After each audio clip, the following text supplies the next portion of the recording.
Hello, and welcome to another horror review. I'm joined by Cameron, Chris, and Shay as we delve into the Toxic Avenger series of movies.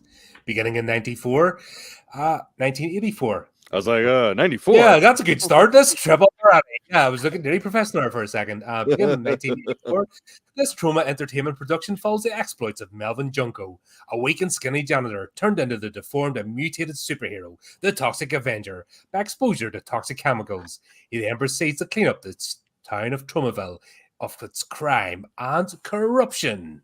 And Braz. Was this a We true are story? gathered here today. Yeah, on this Sunday. is based on a true story. Yeah. Well, I mean, if anybody's ever been to Tromaville, you understand it's a fucking weird place. So it's not out of the ordinary for something like that to happen. It's more of a documentary, really. Yeah. You know, totally serious. Didn't even know Tromaville was a real place. That's pretty much what New Jersey's like. They got that right. There's some strange folks there. Funny enough, it's always it's either Florida or New Jersey whenever you meet that ultra weirdo on the internet. Or Peru. Florida man. God, now Facebook's messing up. Fantastic. Yeah, Facebook's I mean, been a dick lately. that's kind of its MO. Yeah. I don't even really care about Facebook because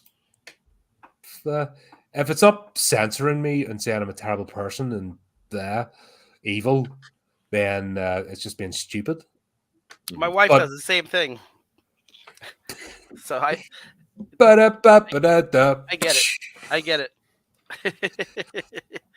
So, obviously, before we begin, you know Cameron and Chris have been here once or twice throughout the At least a couple of times. We have a new person. We're welcoming Shay from Shay's Rants. Hello. Greetings, and Shay. he's young. Look, there's still hope in his eyes. Did you see that? Look, he still believes. I don't know. There's no hope. Like, if you're desperate enough to come on here, it means you just kind of gave up in life. I mean, that's why we're here. Yeah, this is just a 5-hour therapy session. Pretty much. And sometimes horror movies get thrown in as well. And Yeah, it's a support group. Yeah, I'm on step 12. well, you've made it to the Toxic Avenger. Yeah. Section of the treatment. God, this is just one of these series. It's just pure Marmite. It's either love it or hate it. There's no in between with this. Well, and that's like, this is straight up like the epitome of a Troma movie. Because I mean, of course, like they have, like there's two parts of Troma. There's Troma releases, and then there's Troma productions. Because they do, of course, just like any other studio, they pick up random movies, and they're all about in the same wheelhouse. But when it's like a Troma movie, especially when Uncle Lloyd's involved, like you fucking know, and this is a great example of that. And yeah, you either love it or you hate it, or as I like to say, you either love it or you're wrong. What other movies did they do? I wasn't familiar with them. We don't have enough time to go down the list. I would say, Didn't they do Castle Newcomb High as well? yeah. So there's 3 properties I would say check out to see if you want to go further down the rabbit hole. Class of Newcomb High, that's a given. It's Romeo and Juliet, that's a must. And I would also say, oh fuck, why am I blanking on the name right now? Give me Still 2 early. seconds. As you know, it's early in the morning over in the mountains. So need 20 minutes. to get- Poltergeist. Yeah, Poultry. Yeah, Oh, Poltergeist, Night of the Living Chicken, or the Chicken Dead. There we go. Yeah, man, that's awesome. It's just so goddamn good. It's fun. It's pulp. It's what you can do on a hairstring budget with nothing but hopes, dreams, and cheese sandwiches. Just so goddamn good. And that's it. You get this sort of the whole thing. Like even the bad dubbing in this is deliberate, isn't it? For the most part, it's Yeah. like they try, but then they realize that it's not going to come off like a professional movie, so they just kind of do. His voice was hysterical. The voice they picked for him after he aged. It's so serious, but at the same time, it doesn't fit Yeah. with like muscular body. Yeah, no, definitely not. Especially like when you you mash the voice with the grunts together. Like you could That's clearly so tell random. it's two very different people. It's hilarious. Yeah. Oh, welcome, Charlie. How are you? The chat is starting to fill up already. Fantastic. But yeah, and the big thing we'll have to remember is parts 2 and 3 were actually filmed together. See, and that's funny. Like And I that's- actually didn't know about that. That makes Like- sense. And this is all the message of this movie is recycling, Mhm. especially recycling shots. Well, I mean, Fuck. maybe Like, for I maybe mean- just a little bit. I mean, Especially for part 3.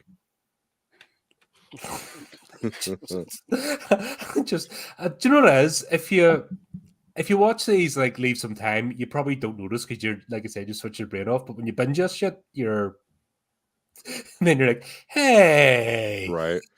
Well, it's funny. I completely fucking forgot about part 2 and part 3. Like I didn't realize how long it had been since I watched those. Because like Toxic Avenger and Citizen Toxie, I mean, like the introduction says, this is the real sequel, which of course is a joke, but like I guess the last few times I've watched them, it's been 1 and 4 together. So yeah, it was funny going back through and being like, holy shit, they did use a lot of footage from the second one. But I mean, that's also a product of the 80s. Like that's shit that happened back in the day. look at You know, every like 80s other TV show. well, not only that, like even movies, like you look at like fucking Friday the 13th. There's the various movies that have like a bunch of shit from other films, like almost like a reminder. Hey, you remember these movies that you clearly forgot? Well, we're gonna remind you before we get into this one. Friday the 13th.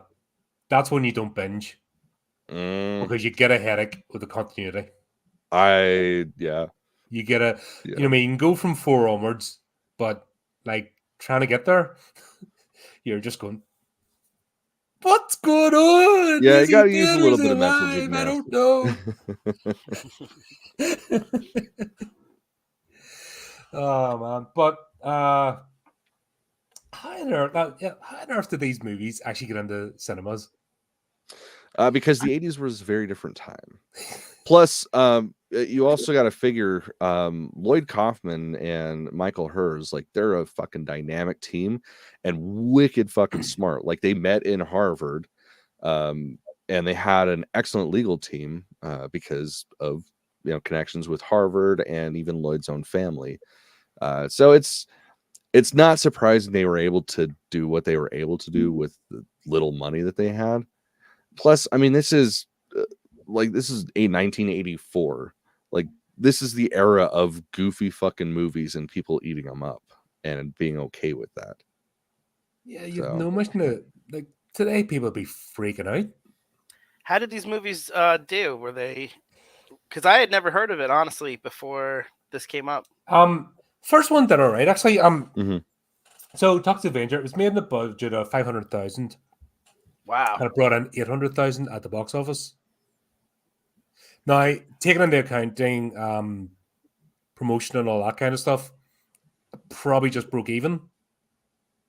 But still, that's good. I mean, that's better than nothing. Look at today's movies that are making losses of hundreds of millions. Mm-hmm. Yeah. Like as standard, like it's not even a disaster anymore. It's almost they're treated as loss leaders. Mm-hmm. So something like that, and this is even for the 80s, like this was right on the knuckle. Like this is the one that took it up to 11. Mm-hmm. Definitely. Well, and that's what I've always loved about Troma properties, and I mean, really, it was really developed what Troma was going to be with this movie, like the hypersense reality, where it's all still kind of real, but it's just like you said, turned up to 11. it's just like you made the note about, is this a Mad Max parody? It's not, of course, but you definitely get that vibe, like even down to like the costumes and the makeup, and especially as the films progress. And that's been sort of a standard of Troma since the Toxic Avenger, since like Surf Nazis Must Die, stuff like that. Yeah, fun times. Definitely one of the funniest origin stories of a superhero. Yeah, absolutely. I don't know if there's any better. Even the comedy superhero ones, nothing compared to this. Mm-hmm. Have you seen these? You haven't seen these before, Chris, have you? You said you thought you were being punked. I thought when I started watching these, I was like, oh, these guys are punking me. They want me to watch 4 of these. But then about like 10, 15 minutes in, I was like, all right, I just gotta, put the brain on hold, which is not hard. Yeah, to do I mean, in my case. It's Troma. And then I had some fun with it. And who hasn't dove headfirst through a window from the 2nd floor? I mean, we've all been there. Mm-hmm. Yeah, especially getting bullied at the gym. Like, yeah, it happens. Yeah. What do you think, Shay? Have you seen these before? Yeah. I have not seen these before, and I thought that I was watching some weird porn parody at first, but Yay, Troma. Yeah. I think they tried to do a porn movie of it, but they just couldn't get it, because the original's just better. I did watch the musical version though. That was. See, that is the thing that kills me, is I haven't seen the musical yet, because I always wanted to hold out to actually see it live, and just never. Because this is just that's one of my things. I didn't put any notes about it, but this is screaming for a musical. Yeah, and there is a musical. There's it. God, it was like 10 years ago or something like that it happened. Maybe it was longer at this point, but yeah, man, it's yeah, but goddamn good. Charlie, that was just the 80s anyway. Yeah, that's where the whole trope of boobs and blood comes from, because that was the 80s, and it was so much fun. Yeah, these movies set up the quotient for your channel for the next. Oh God, that's it. I'm done for the next 2 years. You're fine. You know what I mean? And if we review Hatchet, then that's it. Oh man, God, my mind is still fucking blown that you've never seen Hatchet or Behind the Mask. Like, there's a fucking double feature if there are. Well, I guess technically we have established I know nothing actually about horror. Yeah, that's true. I've been bluffing for 3 years. Come on. 3 years? We've been doing this longer than that, haven't we? Maybe. Oh shit. See, when we've been doing this for like 10 years or something, I still think it's like, oh, it's only been a couple of years. I'm like, what the hell? Yeah, math is hard. It's okay. I got it, man. No, yeah, I guess it has been 3 years. Fuck. Math is hard. Yeah. All right, so I got to ask before we keep going. So since this is your guys' first time watching this, like, how did you guys watch these? Like, did you buy them? Did you rent them? Because like me, this was an excuse to buy the new 4K release of all of them, which I can tell you is worth every fucking penny if you're a Troma fan. This shit is beautiful. Like, there's a warning with part 2 because there's some scenes that they just couldn't find the footage for, so they actually ended up using it wasn't daily reels, but they used something else other than like the original negatives, and you can kind of tell because you get a little bit of fuzz and some lines. But unlike the Cabal cut from Clive Barker of Night, like with Nightbreed, doesn't take you out of the movie at all. It's still fucking amazing. So yeah, how did you guys watch them? Shay, yeah, you go first. Well, I rented the first 3, and then I had to report a because as usual in the UK we're fucking screwed over when it comes to releases. Yeah. So shiver my timbers, ahoy! Had to hoist the sails. Well, for what it's worth, Uncle Lloyd is a very big supporter of piracy. You didn't do anything wrong in his book. Yeah, it's just it's annoying because here's money, we'll buy stuff. Like even the DVDs and all are unavailable. Yeah, which I tried looking on like eBay and it was like 80 something for the 4th one. And considering how it isn't the best, I wasn't going to. That's more than the movie made in the box Blasphemous. office. 80. And scalpers are making more money. Yeah, definitely. No, this is like with these sort of movies, though, especially during the 80s, it's all about the VHS sales, but we never get that. You know, I mean, it's Mhm. the system's still, geared towards the box office, Mhm. but you Well, don't know that's that how well a movie does, and the movie could make its money back in a year, Right. and then continue to make. They wouldn't keep re-releasing Mhm. if it didn't make money. That's Yeah, my thought. As straight long as up. they're making movies, they have to be But they're not. profitable They're somehow. not open about it. They're not transparent. So Well, and that's the whole point of all the strikes and shit, because people are getting fucked over. It's people that have nothing to do with the creative aspect. It's people that have nothing to do with anything really, other than being like, yeah, clearly I'm working because I'm telling you stuff. Them making just gobs of money and everybody else being fucked. Yeah. So I watched it on Amazon has a freebie. So like a Mhm. movie like this, you could watch it for free. But it was a terrible idea because it has ads. So there were like certain scenes Oh right man. where he's getting busy with Sarah, Mhm. and then right in the middle it's just like an image of like a commercial of like a I an Old love Spice commercial. I love all of those streaming services because you can find the most random shit on them. But yeah, that is the worst, where it's just like there's an algorithm that places shit randomly, like they don't cut anything. It's just like Yeah. do movie and abrupt stop. Here's a weird ad. And the algorithms are clearly off with the ads because all I get 99% male enhancement commercials. Who have they been talking to? That's actually how I saw Stan Helsing. I used a VPN and I went onto TV and I watched Stan Helsing. And just when I think what was it when Pinhead first appears, or whatever they call him in that movie, Mhm. an ad just started. yeah, it's stupid. See, the end of this month, is it Amazon are talking about adding ads, and they're trying to extort you for money to see less ads. I see my subscription going to an end. At least I think everyone should just cancel their subscription for like a week or two. Yeah, it'll never Or for a happen month. though, because No, like it's not especially cheaper. over here, it's all about give me convenience or give me death. So yeah, I couldn't see that happening. Yeah, because that's the only message you send them. Just everyone just goes, woof. Mhm. How about stop making random shit? Streaming services need to stop making their own movies Yeah.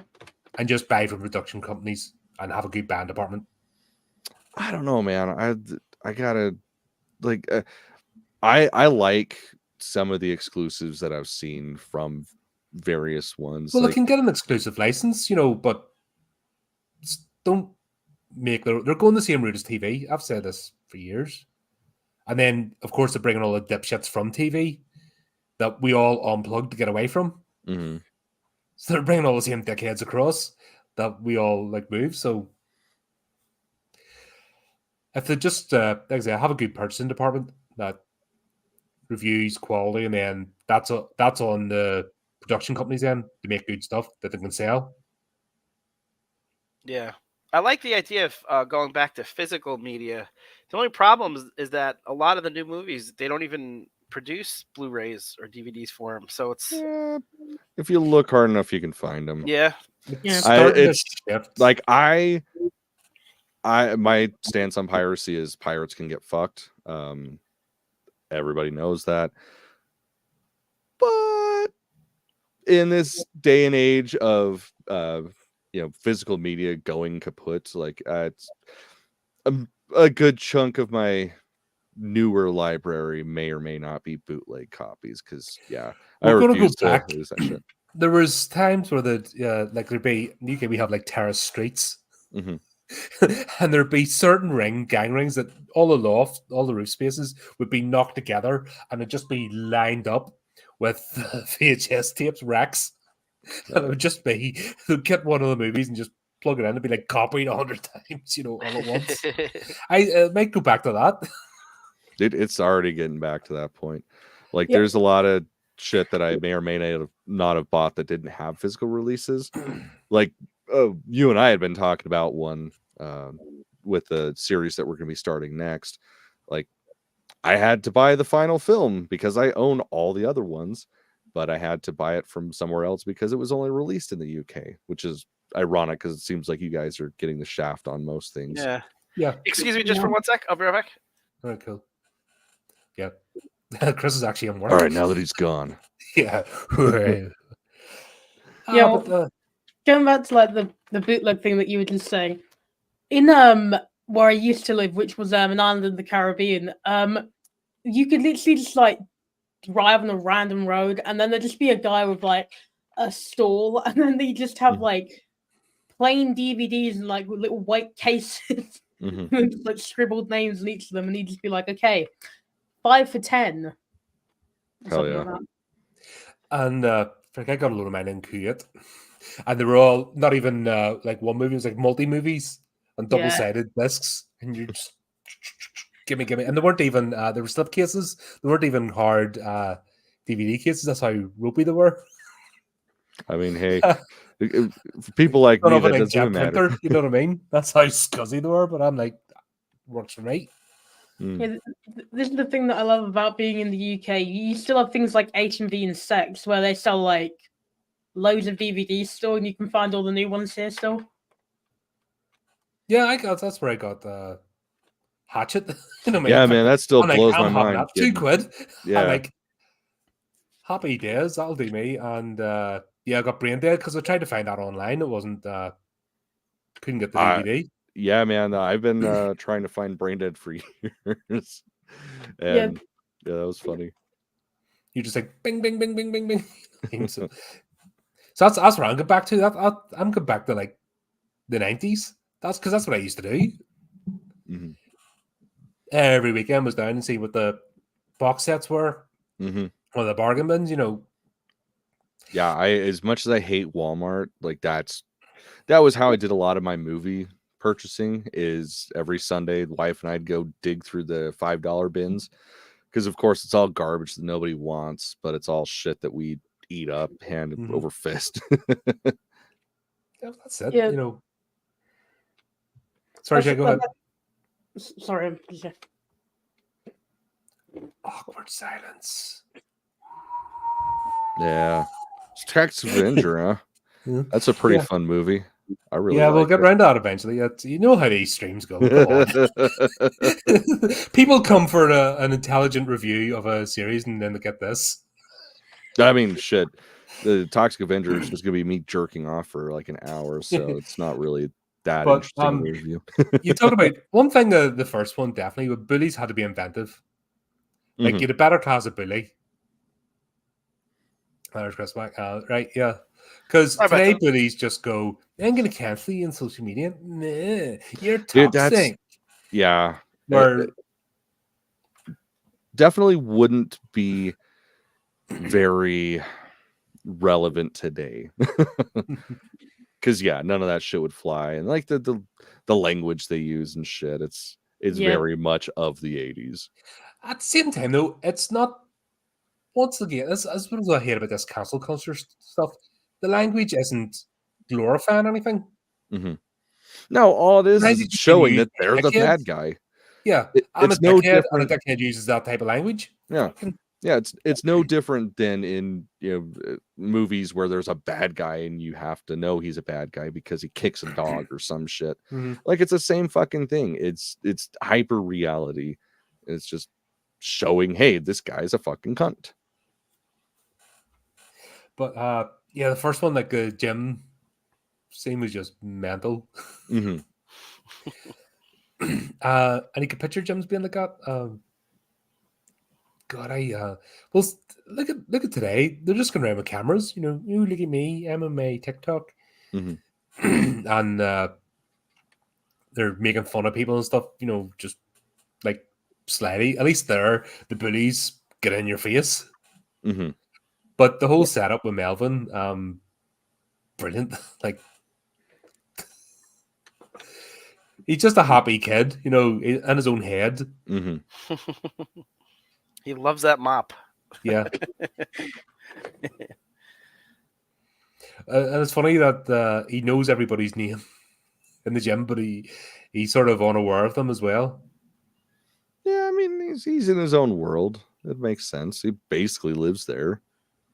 So, of course, he's going to know everybody, but it's going to be he looks at it way different than everybody else does. Mm-hmm. But yeah, just the mop going in the pool and all sorts, and just Yeah. health and safety out the window.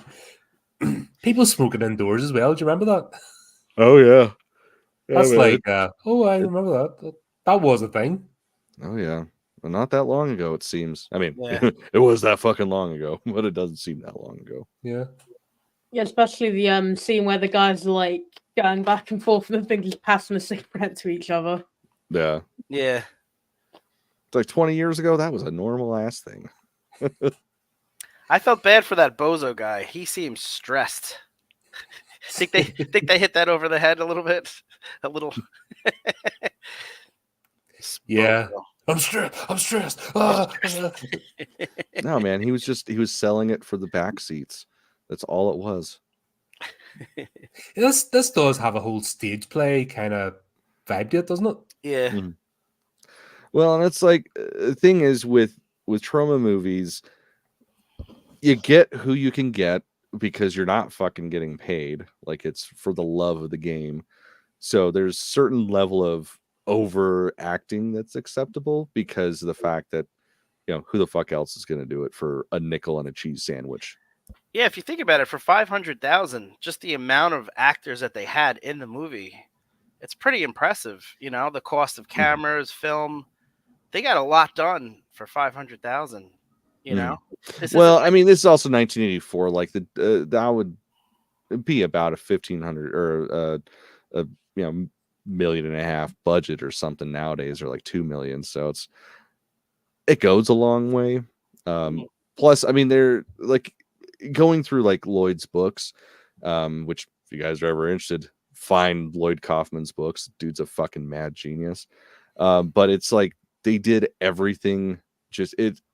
It's as much of a guerrilla shoot, punk rock shoot as you can get, like scraping everything together, pulling in favors, and just putting all the love you have into something into it. So yeah, it's like $500,000 for a Troma movie. That is insane. Like, even today, that's probably the 3 movies right there. But you definitely get that sense though of everyone's in for a laugh. Mm-hmm. And that's one thing that brought me along, is this sense of, right, we're all here just to have a good time. Mm-hmm.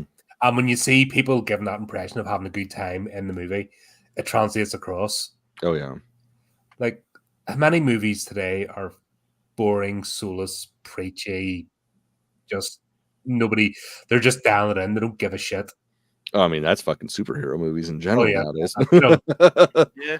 Just blandness on screen. Mm-hmm. And it doesn't matter how many flashy lights they show, you're just like, nah, I'm checked out. This, you're giggling, you're going, I shouldn't be laughing at this, but I am, certain things just, Mm-hmm. I'll get the kid on the bike. That's 28 points. Yeah. How many times did they recycle that foot in the accelerator with all the beer cans? As many times as they can. But yeah, but the fact you got, there's the general crime in Tromaville. You then got a group of serial killers in the gym. You've then got just the general shitbaggery of like what's going on. Just mad. There's actually a storyline, a plot with the serial killers, and then it just kind of goes, yeah, I'm bored doing this plot thing now. Let's just wrap it up. Yeah. But It's got to keep you on your toes. Yeah, it's like, holy shit, there is a plot line here with Bozo and his crew. Like, I mean, they're just openly saying in the gym as well. Mm-hmm. Like, not even. Well, I mean, that shows what kind of place Tromaville is. Like, it's safe for crime, at least until we get our, super strong and ugly superhero. I'll tell you what, though, that was the scene where he jumps out the window, but that scene with his head in the toxic waste, that must have been tricky to do. Yeah, like that all could have the went so bladders wrong and shit. Yeah. Like there's nobody there, and he's head first into it. You know, that scene alone. Oh, the stunt itself, gotcha. Yeah, the actual stunt itself. Like, imagine not being able to get out in time, or the shock going on just that bit too long, or breathing in at the wrong time. You're in trouble. Yeah. Well, the thing is, like, so there's what is it? I think it's 3 rules for every Troma set. Number 1, safety to people. Number 2, safety to the equipment. Number 3, oh yeah, let's make a good movie. So like, they don't fuck around with safety protocol at all. Like, that's one thing that's never skipped on any Troma production. So I can't imagine the dude was too fucking screwed. Like, yeah, I know they would have gone and stuff, but I'm just saying that's simple. That's one of the simpler stunts. Having your head and if you've ever been in one of them barrels, like even the right way round, like trying to navigate that thing's just. Normally they do it off, when they dunk people's heads in, they do it off camera, sort of, so you don't see them in. But they have him actually in the liquid with his legs kicking. And what I'm saying is, that's not easy. Yeah. That's the point I'm making. That is not an easy stunt. They actually physically do that, so you have to have respect, I think, for people that are prepared to do that, because that could have went wrong. Like I'm saying, that's the fact he's prepared to do that. Most time, you'll see somebody getting dunked in, and then it'll go off camera, and then you'll see maybe the model or the dummy getting pulled out at the end. But they don't. The fact that he's in there for so long, kicking his legs, you're like, whoa, fair play to you. That balls. Oh yeah. Yeah. Well, the funny part is that's what you bring up about that part, not the fact that the stunt person is clearly a stunt person. Yeah. Like, obviously they're a stunt person. Come on. Well, it's just so funny because you go from Melvin, who's just this tiny stick, to this big buff dude jumping out the window, and like, they don't even try to hide it. But then when he's on fire, he changes size.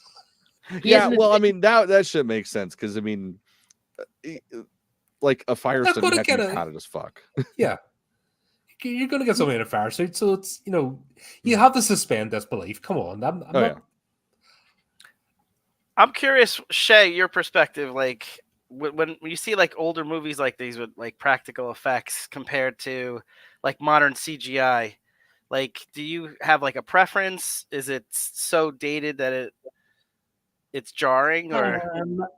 I prefer practical effects over CGI. That's why I'd say, like, what was it? I can't remember the name of it. All right, yeah, the most recent Saw movies. I prefer say Saw X, where they had more practical effects, over like Jigsaw, where they had some CGI in there. Yeah, because I don't think the technology has gotten to the point where it's completely seamless. Like, it's got worse.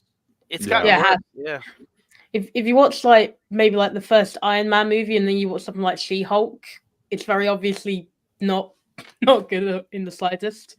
Well, God, you even look at, like, for instance, She-Hulk versus Jurassic fucking Park. Yeah. But look at Iron Man. Even look at Iron Man 1 to Iron Man 3. And look at, even without jumping into different characters, look at actually the Iron Man suit. That's what put me off the MCU. Because by the time it got to Infinity War, it's just a stupid CGI click a button thing. Where at least the first 2 movies made an attempt of him actually making something. And yeah, it was CGI, but you got the idea of a physical suit. And then it got stupid. Well, I mean, it's just, you're watching a fucking cartoon. Like, that's all those movies are now, which I'm not opposed to cartoons. But yeah, it's like, you have real actors in there, but yet it's mostly a cartoon and they're just doing voiceover. That's why their masks have to come off every 10 seconds in case you forget who the actors are. And you're like, yeah, right. I want to forget who most of the actors are. Yeah, but it must be a thing. So obviously you're a wee bit younger now, Shay. You've come into the geriatric ward here. I remember when movies were like this all the time. I remember when movies cost a nickel. When I was walking to school uphill in the snow. Both ways. Without shoes, even. Shoes weren't invented just yet. But how's your movie experience going? have you found yourself wanting to go back in time, or is it just you take it as is as it comes to you? What's your kind of outlook on it? Well, I prefer going to movies that were made like way back. Like I like what's it, the original Dracula from the 1930s. I enjoy that. Mhm. But then I also enjoy something like Renfield, which came out last year. Oh my god, that Oh, was a so much brilliant fun. fucking movie. So I much just fun. like I just like Nick Cage, yeah.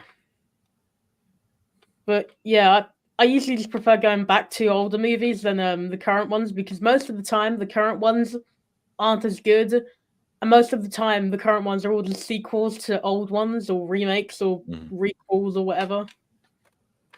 So yeah. So is it are you just getting bombarded? Like we've obviously been through the journey. You know what I mean? We've seen a lot of stuff when it come out, and then we're burnt out because we're just seeing it repeated again. But if you're experiencing a lot of this for the first time, what's your experience like? Well, do you mean like with Are you Toxic Avenger just or- thinking, is this the way it always is, and then you just had to find out that it wasn't, or are you automatically getting bombarded with is a remake, another remake, or what's this? Are you instantly asking, is this a remake of something? Like, Well, I usually just watch like a load of movies all the time. Like I'm just always watching movies. I'm like what's his name? Chop Top in TCM2, except instead of music, movies are my life. So I generally already know that it's gonna be a remake. But if I don't know if it's a remake, I usually just look up films that I'm interested in, and then I'll find out that it's a remake, and I'll just watch the original before. Smart. for one, is that a lot of sort of your age group? Are they doing that, or are they eating all this up? No, they aren't.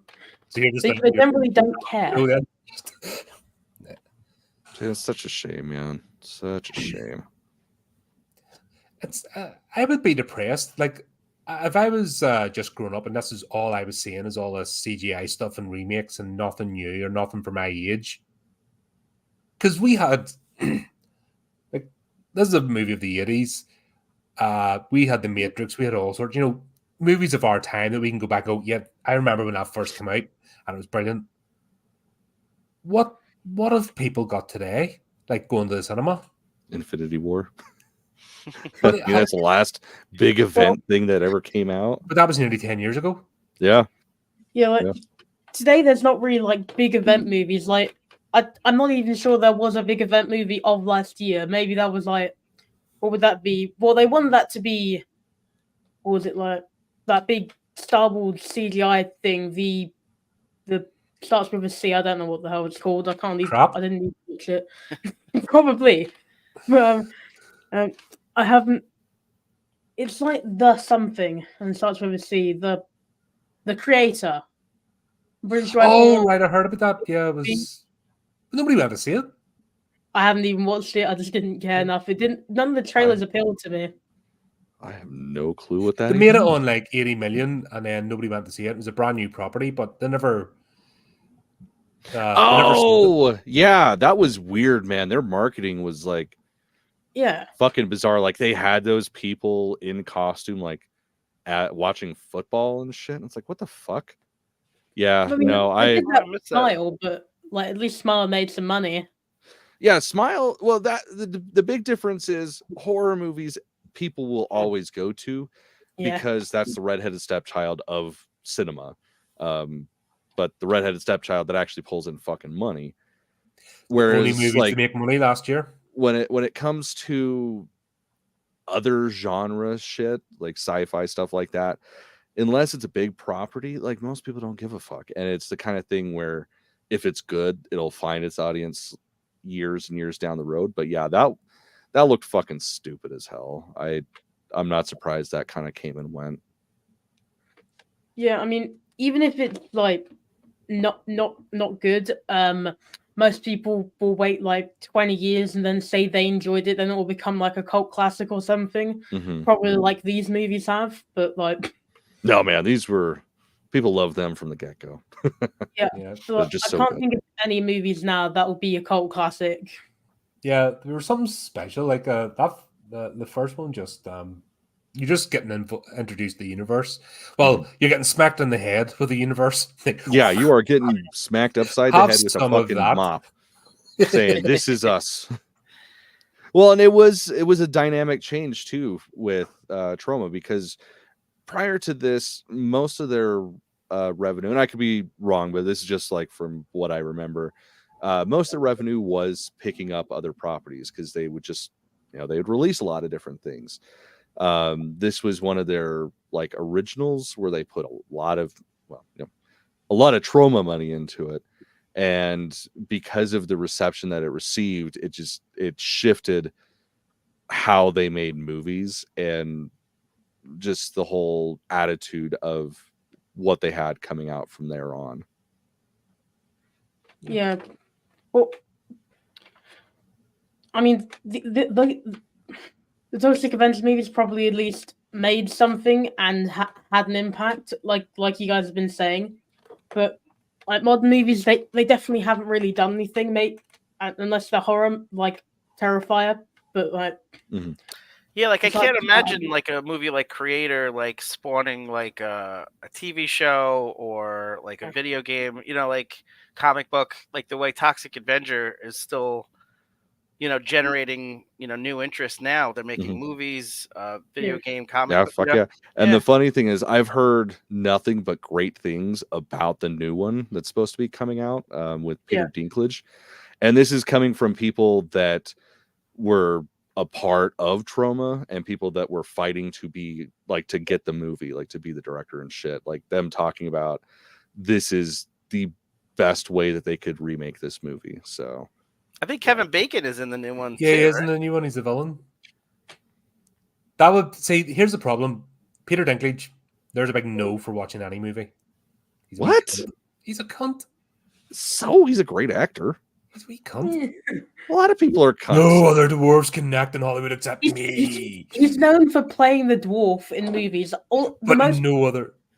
The big things I know him from is the short guy in Pixels and the dwarf in Elf. Like, but there's a reason not to watch it, and then you've got Kevin Bacon, so there's a reason to watch it. You're like, I'm torn, and then you're thinking, it's 2023. It's just going to be messaging. No, I've heard it's fucking great, so I cannot wait for it to come out. Yeah, 92% on Rotten Tomatoes. It's probably good.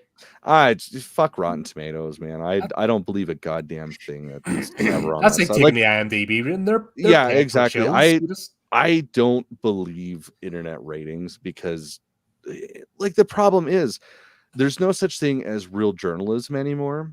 Somebody just decides, I'm a fucking film critic. And it's like, cool, man. What's your credentials? Well, I watched a movie once. It's like, okay, cool. That means you're a fucking idiot. I don't believe that's this entire channel, mate. I was going to say that seems directed at me. We watch a lot of fucking movies. That felt personal. Yeah, way different. We watch a lot of movies. We don't have lives. So we are proper critics. Should have business I cards, don't pretend to be pretentious in any way, shape, or form. I am. I mean, my taste just screams highbrow. I mean, fuck. What did we talk about last week? Only one of the greatest movies ever made. And just frothing at the mouth over how good it is. Like, it's clearly... It was actually bloody good. It is a great movie. And everybody's like, Ernest, that's stupid. It's a kid's movie. It's like, yeah, it is, but it's a great movie. Yeah, it's actually more effort and love. Shay, they watched Ernest Gets Scared Straight. What is it? Ernest Scared Stupid. Ernest Scared Stupid. Yeah, if you haven't seen Ernest Scared Stupid, it is one of the greatest horror movies ever made. And it's not even really a horror movie. I've never heard of that. I did tune into the live stream for 15 minutes because I had to do something, but I had no idea what you guys were talking about, to be honest. It's just... It was very much a product of the late 80s, early 90s, and the weird shift in Disney. Like, it's it's an interesting one.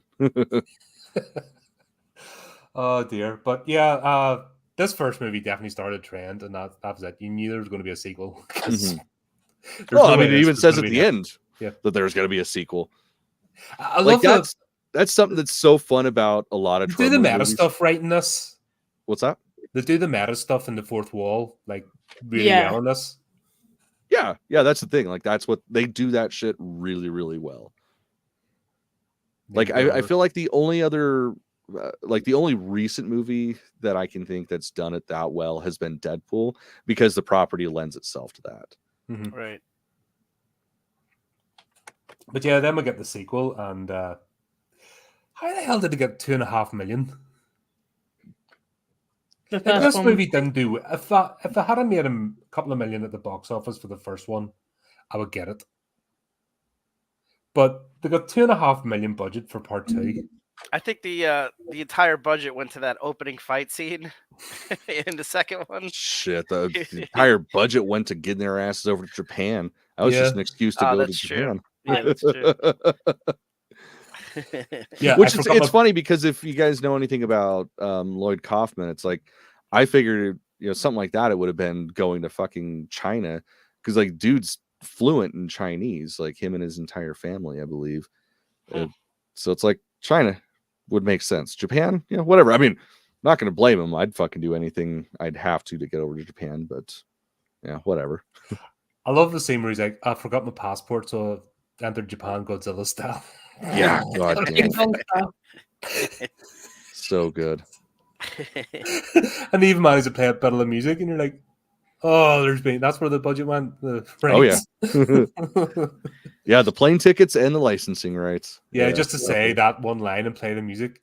That was it. The budget all went to Toho Studios. See, I don't know. I feel like at this point in time, it probably wouldn't have actually been that expensive, because this is way before like the you know, the revival, if as it was like of Godzilla, because really we didn't have much, at least you know, this side of the pond, we didn't really give that much of a fuck as a nation of, you know, for Godzilla movies and shit until the 2000s.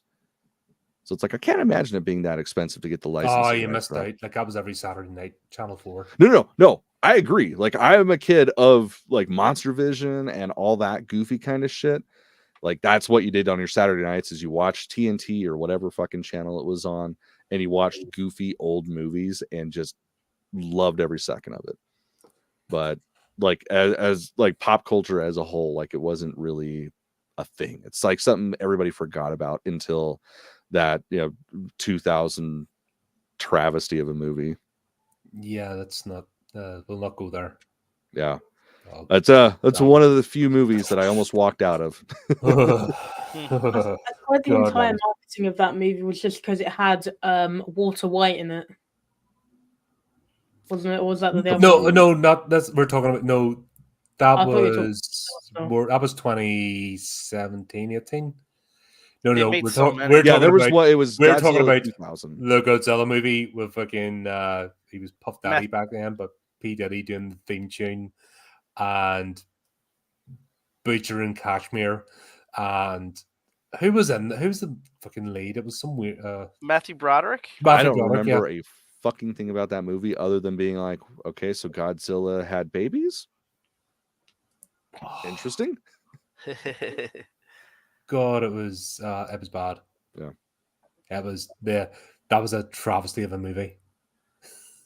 And then fucking Jar Jar Abrams ripped it off for Cloverfield. Dick. But then we'll have movies, I guess, that are just like, yeah, that's what happens when a superhero cleans up everywhere. Mm-hmm.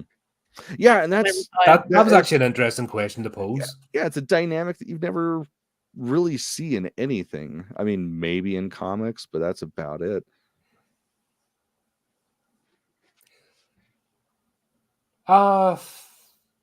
These are all very shy today.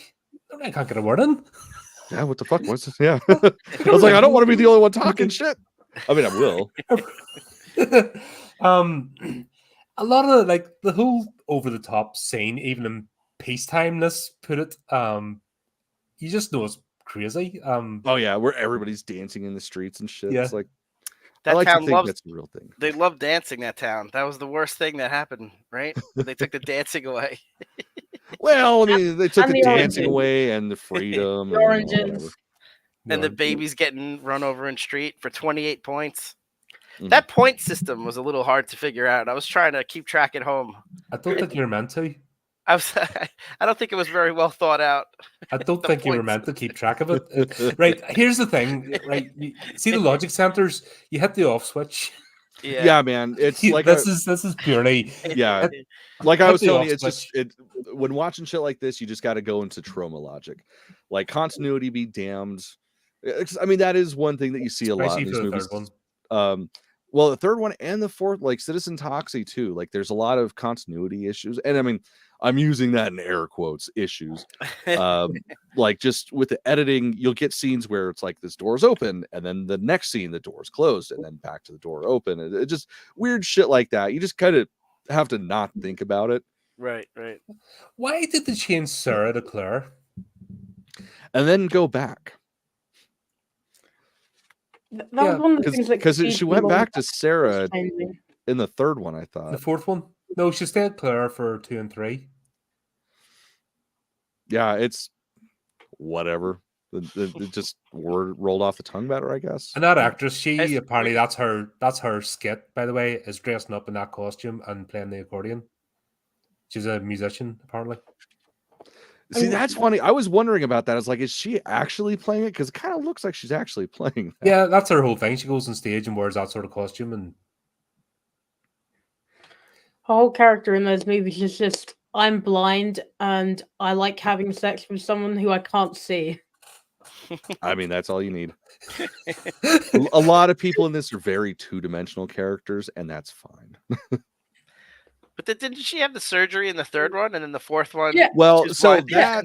that is Blind again. that's well, that is very easily explained in the beginning of the movie. It says this is the real sequel, so it basically cuts out the other two parts.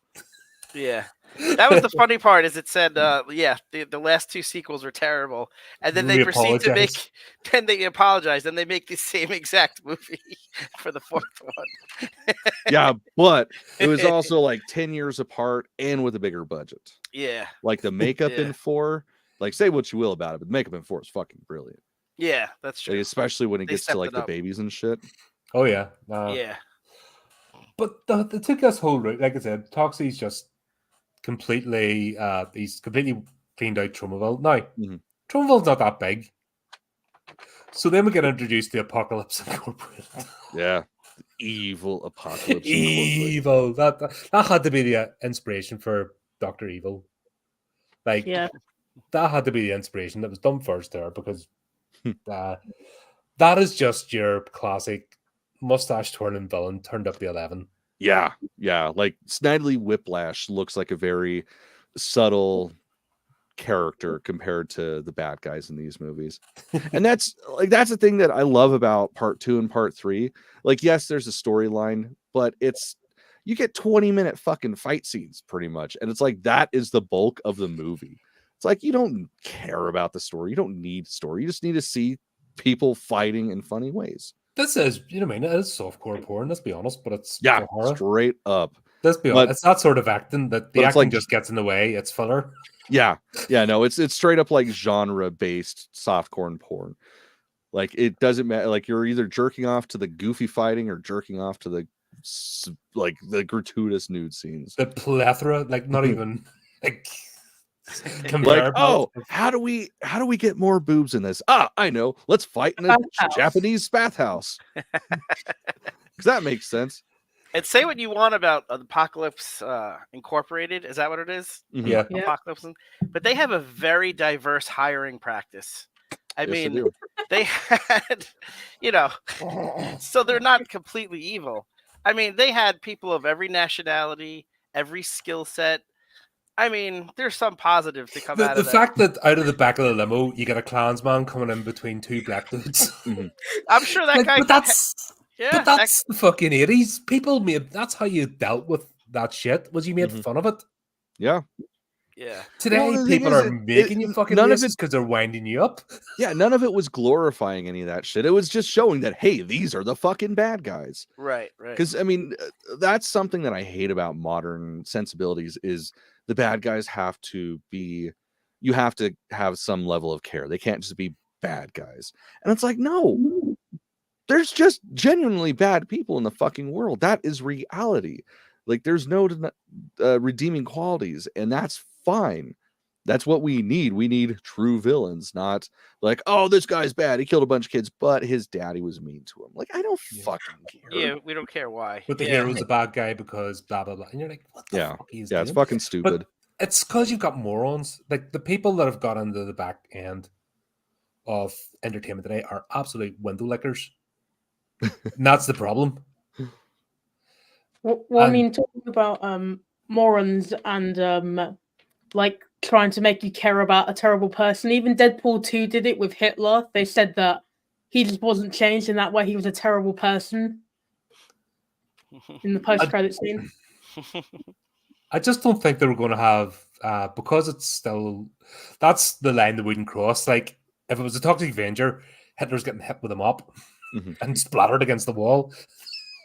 Yeah. But because that's still mainstream, and it's about as far as mainstream's ever going to go, and I think they even dialed it back for the second one. Wait, are you calling? Oh wait, no, you're talking about Deadpool being mainstream. Yeah, okay. Deadpool's as I was like, far as Toxic Avenger mainstream. No. Deadpool is the limit of a mainstream. Mm-hmm.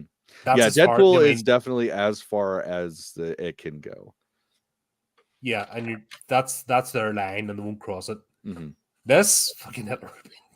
Yeah, no, this is you'd have had a Uncle 20-minute Lloyd scene like of somebody Hitler's trying baby. to Hitler's a fucking baby stop. getting mopped right in the floors and all sorts of shit. I mean, they basically have Hitler in the fourth one, so Yeah, good old face. Well, they've done it.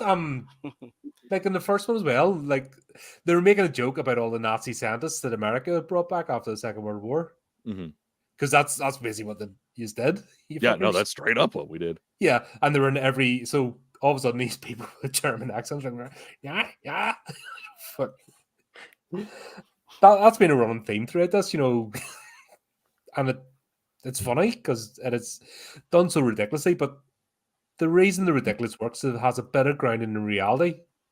I mean, you can go, yeah, that actually does happen, bastards. Yeah.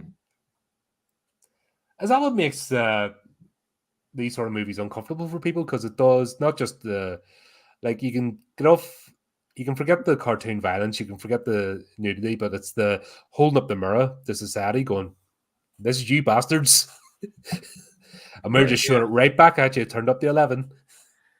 Yeah, which jarring too is like you're so used to modern movies being politically correct. And then you see like the scene. I get confused which movie. I think it was the fourth one with the special children. Oh, you mean the very opening of the movie? Yeah. Yeah. No, and it's like wow, I forgot that they could do stuff like this back then. Yeah, but the funny thing is too, that's 23 years. Well, sorry, I guess 24 years ago, and it's like in the 80s it made sense because the Toxic Avenger, it was what, 84, 87, 89, or sorry, 89 and 89. Yep. Like that sensibility worked then, but Citizen Toxic, that was 2000. But once again, it's the villains are using the language. So where's this? And this is what's pissing me off about today. Oh, everyone's an alt-right estophobe. Hold on a minute. Oh, the movie's glorified. No, they didn't. It's the fucking villains that are saying this shit, not the heroes. Yeah. The heroes aren't going around calling people faggots and all that stuff. You know what I mean? It's the villains. Yeah, because so that you know that they are villains. The heroes aren't going around using that sort of language or being derogatory. So where's this idea of, oh, everyone was a fucking deviant and everyone was this? No. Movies were actually doing a better job of bringing people together because they were showing the ridiculousness of what it's like to be a racist, for example, or a homophobe or blah, blah, blah. They were showing it in parody. Yeah. Yeah. And then people went, yeah, I don't want to be that dick. And then your gears, oh yeah, that's what it's like to be one of those. Nowadays, you're actually being encouraged to be racist because who's the one preaching at you? Fucking obnoxious dickheads. Mhm.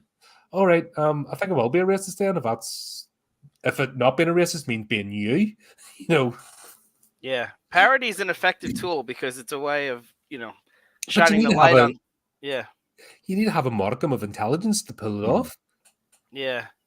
Shay, like having seen a lot of movies from different eras, like was that like shocking to you? Just some of the subject matter. Well, I mean, slightly yes, because I don't usually see many movies that just have a character going, 28 points for that, 28 points for that. Yeah. Yeah. It was quite shocking at first because I'm like, wait, did they just say that? They just rewind like, oh, yes, they did. Yeah. But did you think they were the heroes of the movie? No, not in the slightest. Like, it Yeah. literally starts with one of the guys, like, I think picking Melvin off of the machine where he's trying to work out, just like throwing him. So I don't think they were the heroes in the slightest. Yeah, so you're not looking at those people going, I want to be like that. Right. Nah. So the movie's done its job. Do you know what I mean? That winds me up. It really does wind me up. These fucking dipshits that are. If you say the word, no, you use the word and you fucking use it in the context, and then guess what? People understand why it's not the dumb thing or why it's not good to be like that. But today's the complete opposite. It's fucking. But that's what you get when you have hacks and fucking idiots who don't have a clue. Like, that's why I'm curious how the 2023 movie is going to. I'm worried, honestly, because the landscape has changed so much. But if they're trying to do a faithful reenactment of that Toxic Avenger, mindset, will they cross that line or not? That's going to be interesting to see. Could they make a Toxic Avenger movie nowadays? That's what I'm curious to see. I genuinely don't think they can. See, the thing is, my thoughts on that is like, you can do that kind of shit if you just own it. Like, oh yeah, you're gonna come for me for this? It's a fucking movie. It's a joke. Fuck you. Yeah. Like having that kind of mindset, I feel like it could be done. The last person to have that mindset was Quentin Tarantino. Yeah, it was also Eli Roth and some of his earlier work. Of course, they're friends. But he's went completely mainstream. He just, I don't know what happened to him. He found success. Yeah, and he just saving sharks from being in soup now. But yeah, I have concerns. But I'm excited for it. Do you know what my biggest problem with part 2 is? How does Cigarface survive to be in the board of Apocalypse Now?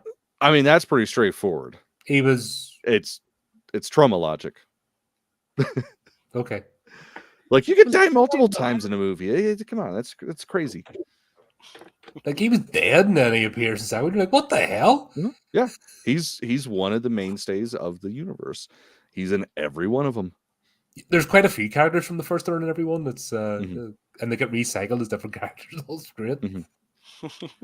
Yeah, and I feel like Citizen Toxie did that best because, I mean, parallel universes. Of course there's, other versions of that person.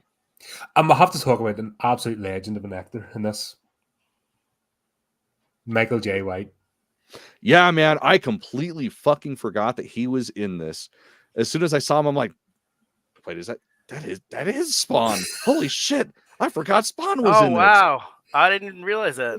Yeah, man. He's in the last. Yeah, he's in the limo scene. He's the one that starts off and goes, "You're lucky I've got piano lessons." Yep. Yeah. He's at the tutu. Fucking big leotard. So he was undefeated. Yeah. Mm-hmm. And then he appears, obviously he gets a suit and he's appears throughout it, but you're like, should have played him because he's almost a parody of the the straight-laced black man. He almost plays as a parody in his movies because he thinks it's ridiculous. And he's a great martial artist, and some of his later stuff in his indie movies are great. Mm-hmm. But yeah, the fact he's prepared to start off with this and be that sort of character just shows there's someone that loves acting and loves being part of things. So there's somebody Mhm. not up their own arse. Well, and that's one of the beauties of Troma is it's like a starting point for a lot of people's careers. I mean, we wouldn't have people like James Gunn without it. I mean, you look at Matt and Trey Parker, or Matt Stone and Trey Parker, like fucking Cannibal the Musical. That was a Troma release. Like, so many people have started from here that it's not surprising to go back and watch like the older films and be like, holy fuck, look at that. I mean, God, Citizen Toxie, James Gunn is in it. He's the fucking doctor. Yeah, like, that's right. Yeah, That's right. it's great to see, people with serious big careers start off with such a weird company. Marissa Tomei was in the first one, just coming out of the shower in the gym. Oh yeah. Yeah. Yeah, it's just a lot of fun. But yeah, here's when it goes into the third one. If I hadn't realized, like I was, when I first watched these, you don't watch them all at once. You sort of maybe do them one a night or leave a few nights or what. Mhm. But when you're watching them back to back, the review, oh my god, the third one is painful. Because the amount of recycled shots from part 2 is just ridiculous. Like the whole boardroom scene, they just play it again. Mhm. Yeah, they're The exact same scene. It's definitely not the greatest. Like the original part, or the parts that they actually shot were great. But yeah, having to rewatch everything like in its entirety, not just like little clips, it can be kind of rough. Yeah, I mean, the also like bad part about this movie, which I found continuity wise, was that doesn't Toxie like see the CEO of Apocalypse Now in part 2? Yeah, in 2, and then like he just accepts the job and he's like, "Hi, I'm here for the job." I mean, he's got to make it so his girlfriend can see. He could have went back to the gym. Yeah, but 376,000, No, but I mean, he's saying how It he was can get a job as a 357. Ah, damn it! I was so close. So close. I was doing it with inflation. Yeah. Ah, there you go. There you go. Yeah. It was so he could put a little in his pocket after the surgery. That's right. That's right. But yeah, just that whole thing. He's encountered Apocalypse Now, he knows who they are. He's chased them out of town, and then he's like acting completely clueless. I mean, that's the reality of life, is sometimes you got to go work for the bad guy, even when you know they're the bad guy. I worked for Walmart at one point. I mean, shit happens.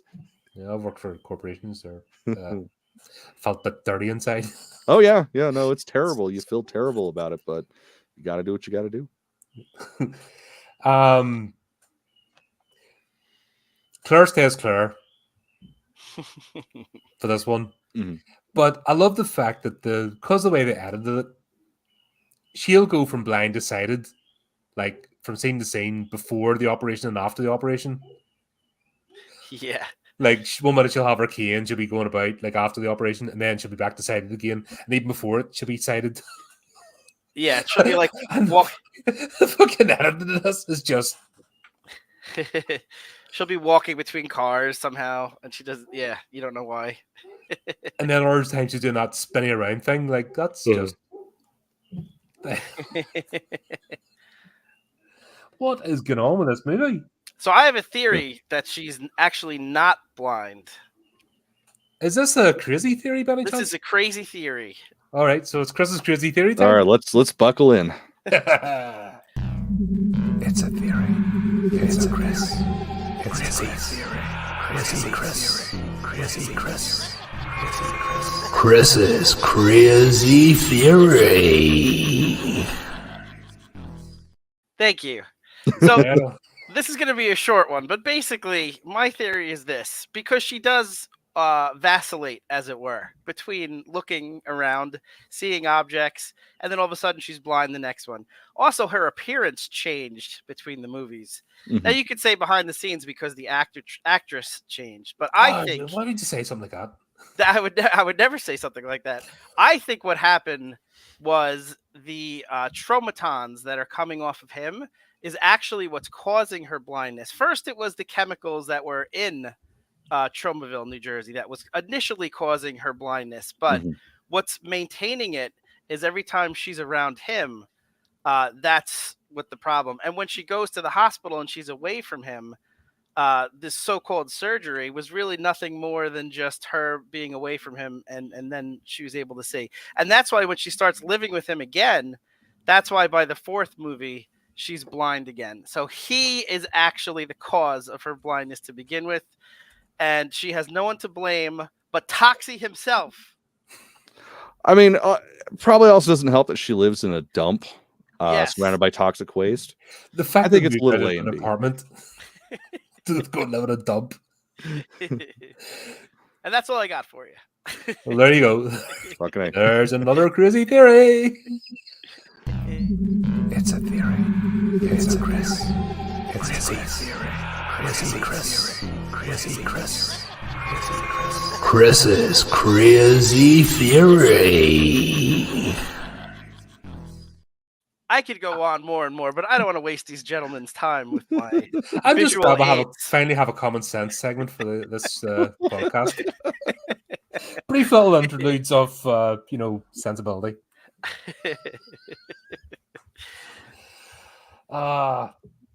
Yeah. What does the B-roll of a B movie look like?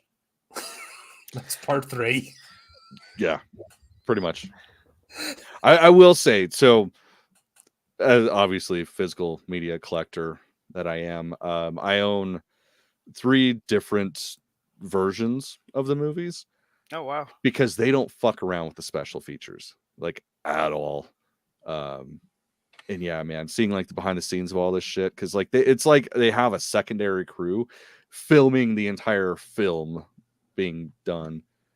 So yeah, you get a chance to go through the special features and shit. It does not disappoint. Like even with the new ones, like they have different introductions per disc. So it comes out like there's the 4K disc and then there's the Blu-ray disc, because the Blu-ray has all the special features and shit.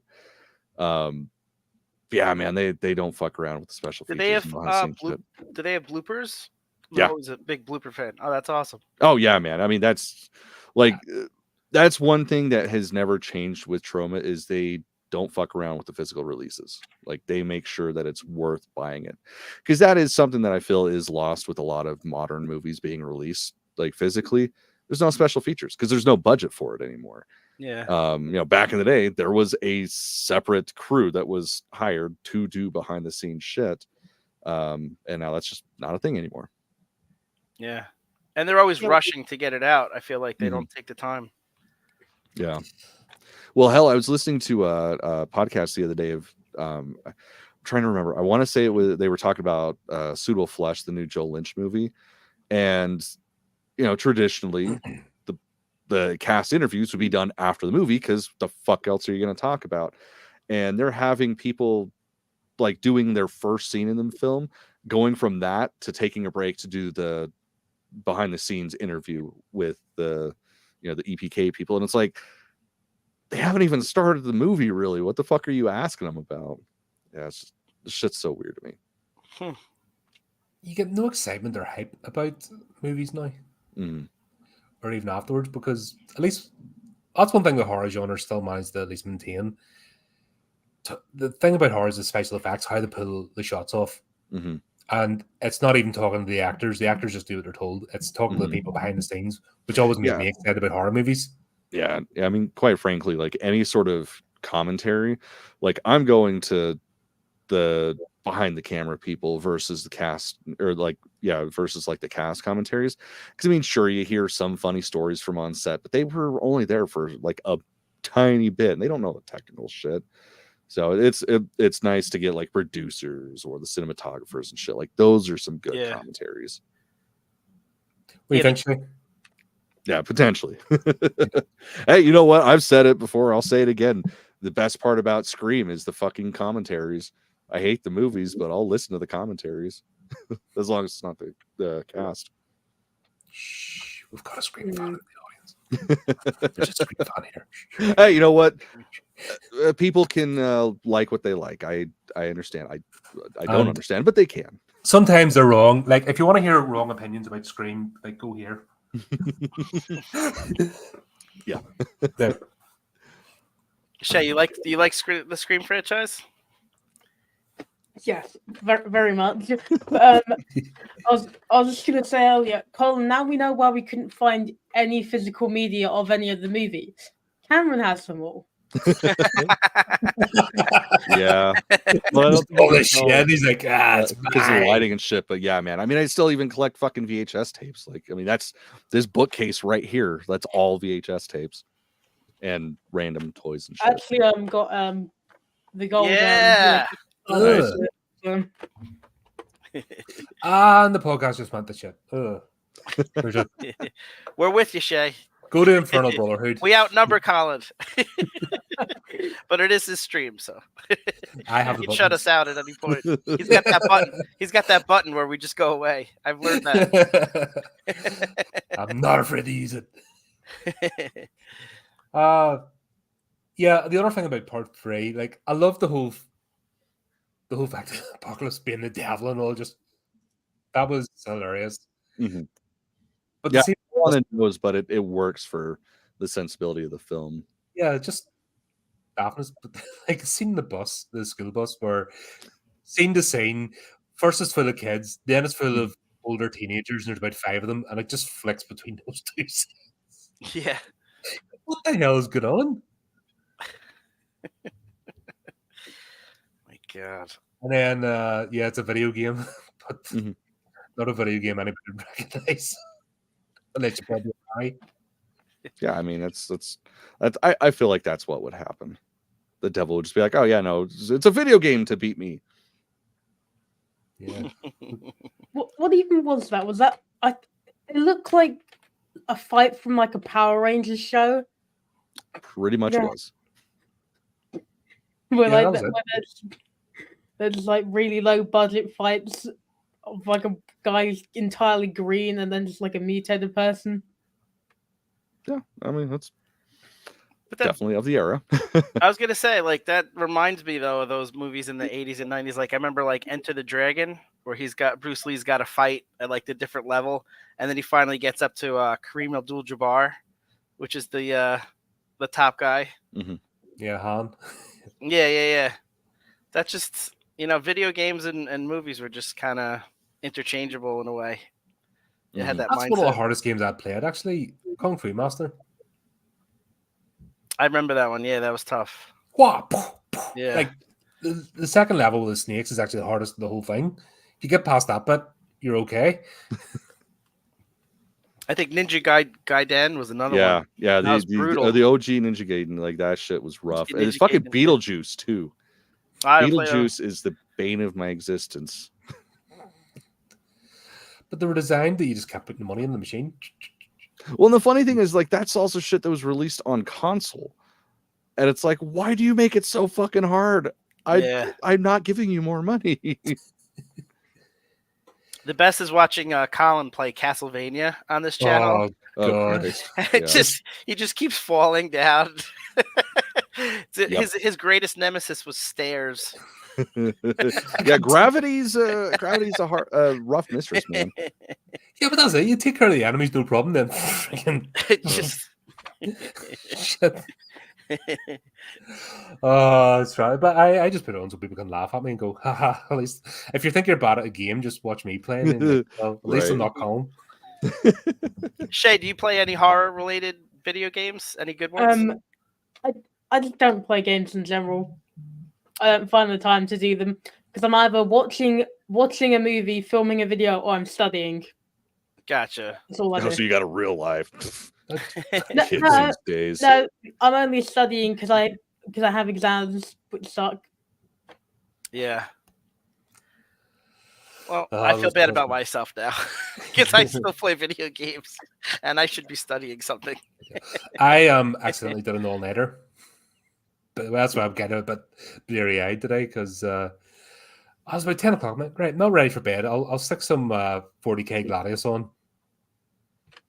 6:30 in the morning because it's actually starting to get somewhere with it. I'm like, oh shit. How'd that happen?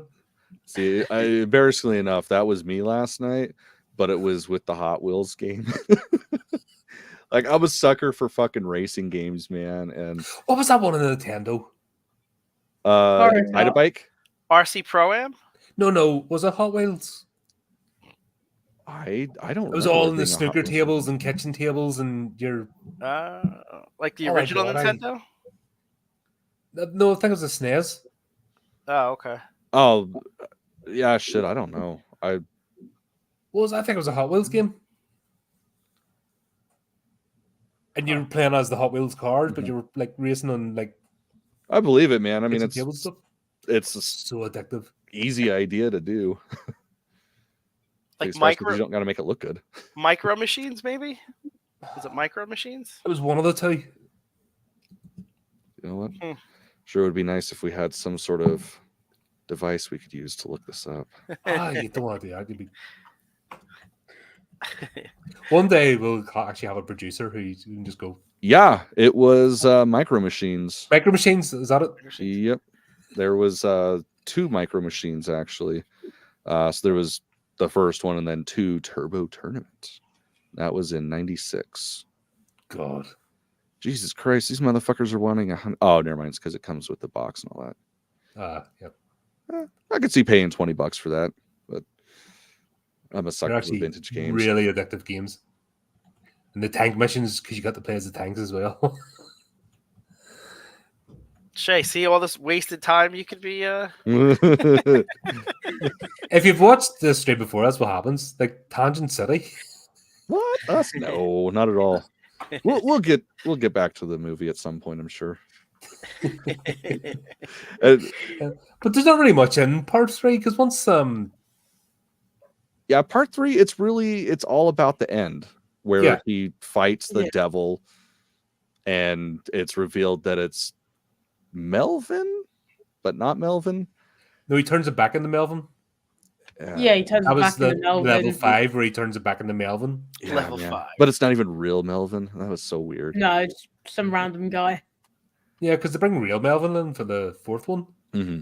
Well, and the Yeah, funny thing is, so going back to the re-releases, like the 4K releases, that's actually who does one of the intros for Citizen Toxie is the original Melvin. And he's like, it's me, the real Melvin, not that other fucking weird guy. It's like, that's great. That's the best way to start the introduction to this. But you think that's what makes these movies so lovable, that there's this level of self-awareness about it? Oh, yeah, 100%. Because the thing is, when you cross that line of like self-aware, meta, breaking the fourth wall, whatever you want to call it, it frees you up to do shit that would be acceptable in other movies. Like, it's okay that everything's over the top because they know it's over the top. Even while filming it, they're like, this is a bit much. Yeah, let's crank it up a little bit more. Yeah, they tell you that up front, so it sets your expectations, you know? Mm-hmm. Like having Stan Lee do the narration in the 4th one, right? Man, okay, so yeah, it was Stan Lee. That was him. So let's just talk about cameos that don't hold up. Fucking Ron Jeremy as the mayor. Oh, God. Yeah, God. This is Like, that shit wouldn't happen anymore. Fucking James Gunn as the doctor. That shit wouldn't happen anymore. Yeah. And it's so funny, too, because, yes, this was over 20 years ago, but you don't think about how long 20 years actually is. I fucking completely forgot that was James Gunn. I'm looking, I'm like, God, who the fuck is that? I'm like, wait, I'm pretty sure. So I'm laughing to Jana about it when we're watching it. And I'm like, have you seen what he looks like nowadays? She's like, no. So I pull up a picture and she's like, holy shit. I was like, yeah, that's what 20 years of difference will do, especially when you work for Marvel and DC. Yeah. It's going to break you. He's going to age, like, especially the DC movies. Like, he effectively tanked 4 movies just by opening his mouth. Like, instead of keeping quiet and letting the 4 movies come out and do all right, he's like, nah, they don't mean anything because I'm rebooting. You're like, oh, well done, mate. You fucking just like, if any of us did this in our jobs, We'd be out the door. If any of us did this level of, I'm going to cost them, if you even cost the company like a couple £100, you'd be out the door. Mm. These people go and open their big bucket mouths, say stupid shit, and cost, because they just put the audience off. Like, oh, well, what's the point in watching? Doesn't matter whether it's good or not. The fact that the person said this, that's it. Interest gone. Yeah. You'd be out the door.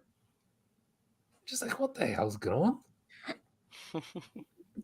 Cam, why don't you tell the folks at home who Ron Jeremy is? Oh my God. Well, so it is kind of relevant to the area because he was a special education teacher. He did adult films to pay for his schooling, and then just became one of the greats. And turns out he's a massive rapist who now is going to spend life in, well, the rest of his life in hospice care instead of prison because he's deemed not well enough for prison. Well, we all have our flaws. Yeah, we all have our flaws. It's like he should just stayed in special. Well, actually, no, never mind. I guess he probably shouldn't have stayed in special education because that would have been much worse. Yeah. But one of the greatest cameos and a repeat cameo appearance of fucking Lemmy Kilmister, God himself. And he is actually in quite a few Troma movies. So it's always just nice to see him when he pops up. And it's actually it's funny because I'm trying to remember what movie we were talking about. So my wife and I were talking about how he looked, and she's like, "Oh, he looks so young in this." I was like, "Well, yeah, I mean it's 2000," and she's like, "Yeah, but in such and such movie, that was after this, and he looks older." I was like, "No, man, it's just the mustache," and looked it up, and whatever movie that we were talking about, I think it was like Dogma, I think it was something like that, but it's like it was 96 and this was 2000 and he looks younger than this, and it's like, yeah, it's the fucking mustache, he shaved it off. Amazing how it does. But yeah, the thing about the second and third one, there wasn't as much in the ripping arms off department or that kind of thing. No, this there was one definitely some goofy deaths, but not quite Chewbacca deaths. Yeah. Toxic Avenger 4, they bring it back. Fuck yeah, they do. I'm still not too sure how I feel about this one, if I'm honest. Really? Yeah. I can see the shift. I can see the shift in humor for a start. You can definitely see this 2000s humor starting.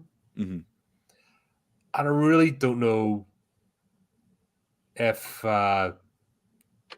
it's annoying me or what it is, or is it just because I have the vision of things to come with the 2000s and the way comedy went?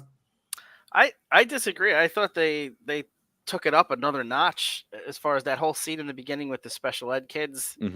Like I didn't think you would see that in the 2000 movie. No. I don't know. The heavy went for the ramped up all the bad taste, not the 11. I'm just not sure about there's a certain charm type comedy of the 80s, and it's the 2000s to strip the charm aspect away.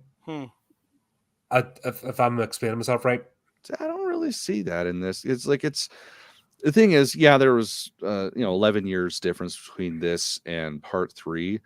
But if you go through the progression of the Troma releases ultimately since the first Toxic Avenger, it stays in line with it. And it's something that the sensibility from Toxic Avenger Part 1 has stayed true with all Troma releases since then. Like I was saying earlier, that's what ultimately made Troma what Troma is today.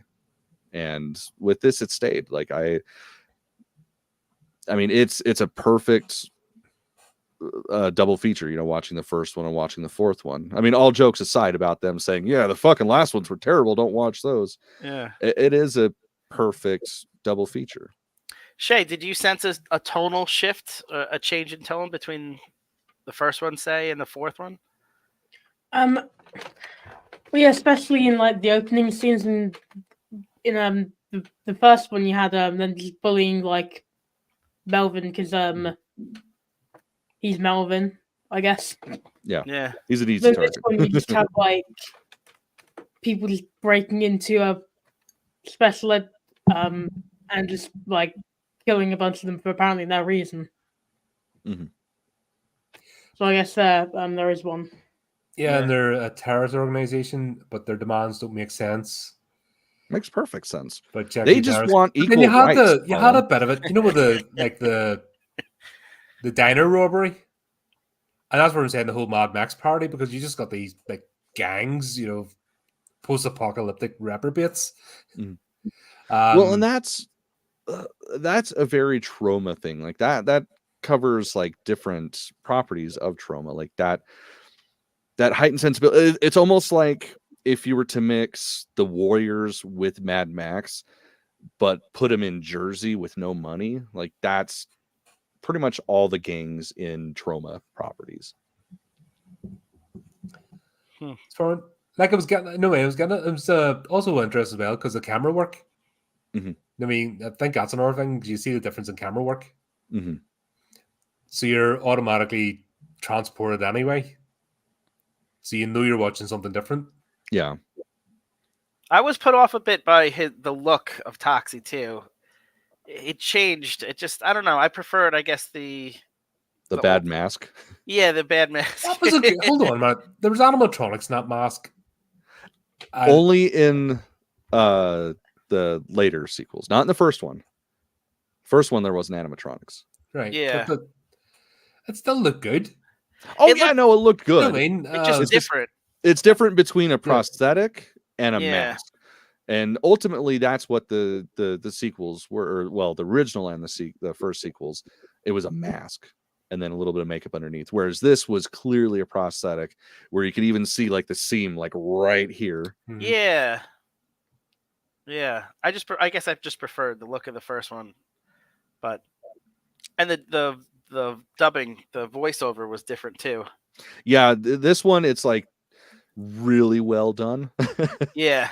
And I forgot how well it was done versus the other films. So initially that kind of threw me off.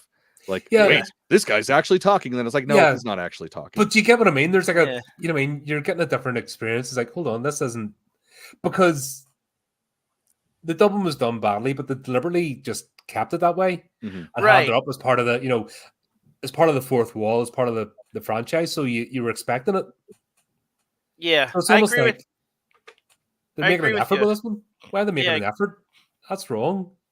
Well, I mean, They're not it's meant to be just- making an effort. I was gonna say that's what happens. You progress. I mean, Yeah, this but is that's 16 years after the first one. Yeah, but the whole point of the first one, they could have progressed or put extra effort, but they left it that way and left it deliberately as part of the fourth wall breaking thing. Yeah. And See, I thought I that don't kind know of how got a much wee of that bit. initially was intentional for that reason. I just feel like it was like, shoestring budget and Right. made on hopes and dreams.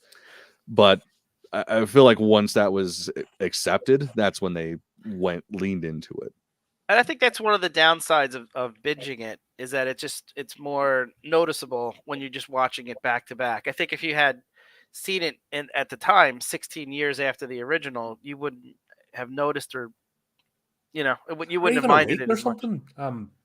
Like when I watched 2 and 3, they were like a week apart or a few days apart, and I completely missed that they were recycling exact same scenes. Right. So I just Right. watched them like one a night up until like I watched this in Toxie last night. No, yesterday was Toxic Day. I just bump. Hell yeah. Stop notes. Back end. Stop notes. That That felt was like my an idiot Saturday. because I had my phone in my hand the whole time because I'm like, all right, I'm gonna write notes. I didn't write a single fucking thing because it's like immediately I just got sucked into them. It's like, God, these are so fucking good. That's how you keep a franchise around. Like you feel the soul of it. And yeah, it might not hold up to today's standards, but God damn it, it still holds up. What was everyone's favorite of the four? See, mine, it's hard. It depends on the mood. It's either the first or the fourth. I mean, I love the second one because like you throw anything in Japan, that's just great. Yeah. But like, yeah, it depends on my mood. Like if I'm feeling nostalgic, it's the original. if I just want to watch a fun fucking Troma movie, it's 4, because 4 is like the epitome of what Troma became once Troma realized what it was. Gotcha. But of course, we wouldn't have that without the first one. Shay, what about you? What was? Mine will definitely be the first one or the second one, as my first time viewer of the movies from Friday to yesterday. I think that they're actually pretty good, the first and the second one. I wasn't actually a big fan of the fourth one, and the third one, but those first two were actually really good. I'd say I do prefer the first one slightly more, but yeah. I'm with you. I think the second one for me. I just thought the Japan stuff was just so over the top and hilarious. Like when the guy is chopping and then his dad, he doesn't pay attention and notice that he's chopping up his dad. But then like 5 minutes later, the head is being sold with the sushi. So just pure, great. just I'm in the same. It's between 1 and 2, but for the fish market scene and the bath scene, yeah, because that was lush. Lots like, of lovely I'm gonna ladies. cook this fat guy. And the fact that they're all moving, the fact that the ladies in the bathhouse are moving themselves back in the shot. That's true. Deliberately moved themselves back in the shot. They moved out and then they're just moved themselves back in the shot of the camera. Fuck yeah, you gotta get that. And the screen time, swordfish and the fucking hedge clipper fish. Oh man, yes. So like that's the shit that I will say. Like the second one is definitely the best when it comes to the fight scenes, because that's all it is. It's just fight scenes, and then like, oh shit, we need to add story to this. It's so good. Yeah, I mean, doesn't his dad actually appear at the end of the second one? And then his real dad, not his fake dad. I thought it was it was the second one, and then the third one he reappears. No, the third one he disappears again. Like he never existed. Was it the third one? God damn it! That is so the problem the second with watching one them all is back fake dad's Japan, right? Big Mac. Yeah. But then the real Big Mac, who's Wee Mac, because he's like about that height, appears in the end of the second one, who had just been on his travels, but didn't know he had a son or forgot. I don't know. They just threw words into a script just to explain him turning up. Yeah. And then part 3, he completely disappears. And then even the mother don't mention the fact that he had appeared like not so long ago. Yeah. The third one's I think we can all agree the third one's the worst. Yeah. I think so. I mean, the third one's just the head scratching mess. I still like it, but it's not the like one that I'm if reaching it was for initially. Just as a daft movie, but it's just a head scratcher of, because you can see where one leads into 2. If that makes sense. And you see the wheel, the cogs behind the wheel sort of thing when you meet Apocalypse Incorporated. The third one, you're just like, where is this going? But yeah, definitely between 1 or 2 for me. 2 because just some of the scenes in that are just brilliant. Because I see a progression from the first one, and I see a continuation of the storyline. And the fight scene for me too. The beginning of 2 at outside of the the limo. They do the classic clown car thing with they keep coming out. Yeah, so goddamn good. Like that doesn't get old. Like when you do that gag, right? It never gets boring. Is that the one where he like squishes one of the little people? And yeah, basketball? Yeah. It's just great. But that's what I said. You have black guy, clan member, black guy. And you're just like, telling you, diverse hiring practices. But this is a good organization. These people couldn't get jobs anywhere else. But showing through parody the stupidity of racism. Yeah. Without preaching to you. Yeah. And the fact bad guys are bad guys, and most people that preach don't believe what they're preaching if there's money involved. I'm gonna say that's definitely one thing that Uncle Lloyd does real fucking well. He puts a magnifying glass on you so you can see how stupid shit is. Yeah. And part 4 does that really well as like media culture. Well, so I mean, the message was, it was about women's rights for healthcare, school shootings and all that shit. Like, it was him being like, this is what's coming if you don't stop fucking up. And no one listened. And it's only gotten worse. I love the newscaster. Yeah. I know he's playing himself twice, but no, that's a set of twins. I was gonna Is say it? those are twins. Yeah, I don't those think are they had twins, the dude. I don't think they had the budget for screen he mirroring. played it like he was doing, you know, where they did the sort of cut. Yeah, They that's played it kind of as if their he was- that's kind of their shtick though, because they're comedians. Like they kind of go back and forth, and it's like, wait, which one is which? I've seen them in something before. Yeah, at some sort of comedic. Right. Well, color location. me fooled in. That was clever the way they did it, because just the way that the over to you, I honestly thought it was like a cut screen. Yeah, nope, they're twins. But that was meant to be a parody. Did they know it was going to be like prophecy of the way media That's was the going to thing. go? That was the sad truth to the movie. It's a joke, of course. It's a fucking comedy, but it's also, you know, again, it's Lloyd Kaufman putting a fucking magnifying glass on top of you to be like, pay attention to this shit. Thinking like, oh, it can't get worse because this is ridiculous, and then it fucking does. Yeah. Look at today. It's Yeah. Yeah, I mean, my biggest question with the movies are, how did two people from Harvard make something like this? But you see, believe it or not, most, like, look in the UK, most comedians are from Oxford or Cambridge. Mm-hmm. Monty Python, Hugh and Laurie, Al Murray. Most of them have went to the top notch. You have to be intelligent to be a comedian. Mm-hmm. There's a level, you know, of craft and words. Anybody can be funny. We can all have a laugh and a joke, and, you know, be personable. But comedy's something different. Mm-hmm. Yeah, there's definitely a history of that. Like Conan O'Brien, a lot of the SNL writers, Jim We're talking Downey. about comedy. Well, I'm just saying there's a history of people from Harvard that have gone on to comedy. I mean, it's subjective, but they're in that field. Mm-hmm. And I definitely think there's something to that. You do have to be smart to be funny. Yeah. God. And angry. I think angry helps too, and he's a very angry person. Yeah. Like specifically Lloyd Kaufman.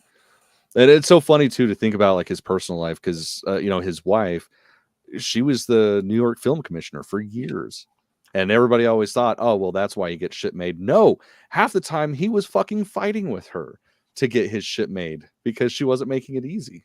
Funny. But yeah, you have to have to do comedy. You have to be. I could never do stand up or anything. I mean, you know. Well, stand up's a whole other level of hell because it's live. Yeah, and that's fucking terrifying. Yeah. I read that Lloyd came up with the original idea with the kids getting run over because he almost accidentally ran over his sister. Like, she wasn't hurt, but he was freaked out by that. Like, he backed up with the car and didn't see her, and like, I guess made contact with his sister, and she was okay. But he, like, for years apparently had, like, you know, nightmares about that, and that came up with the idea of, you know, I guess the point system and running the kids over and stuff like that.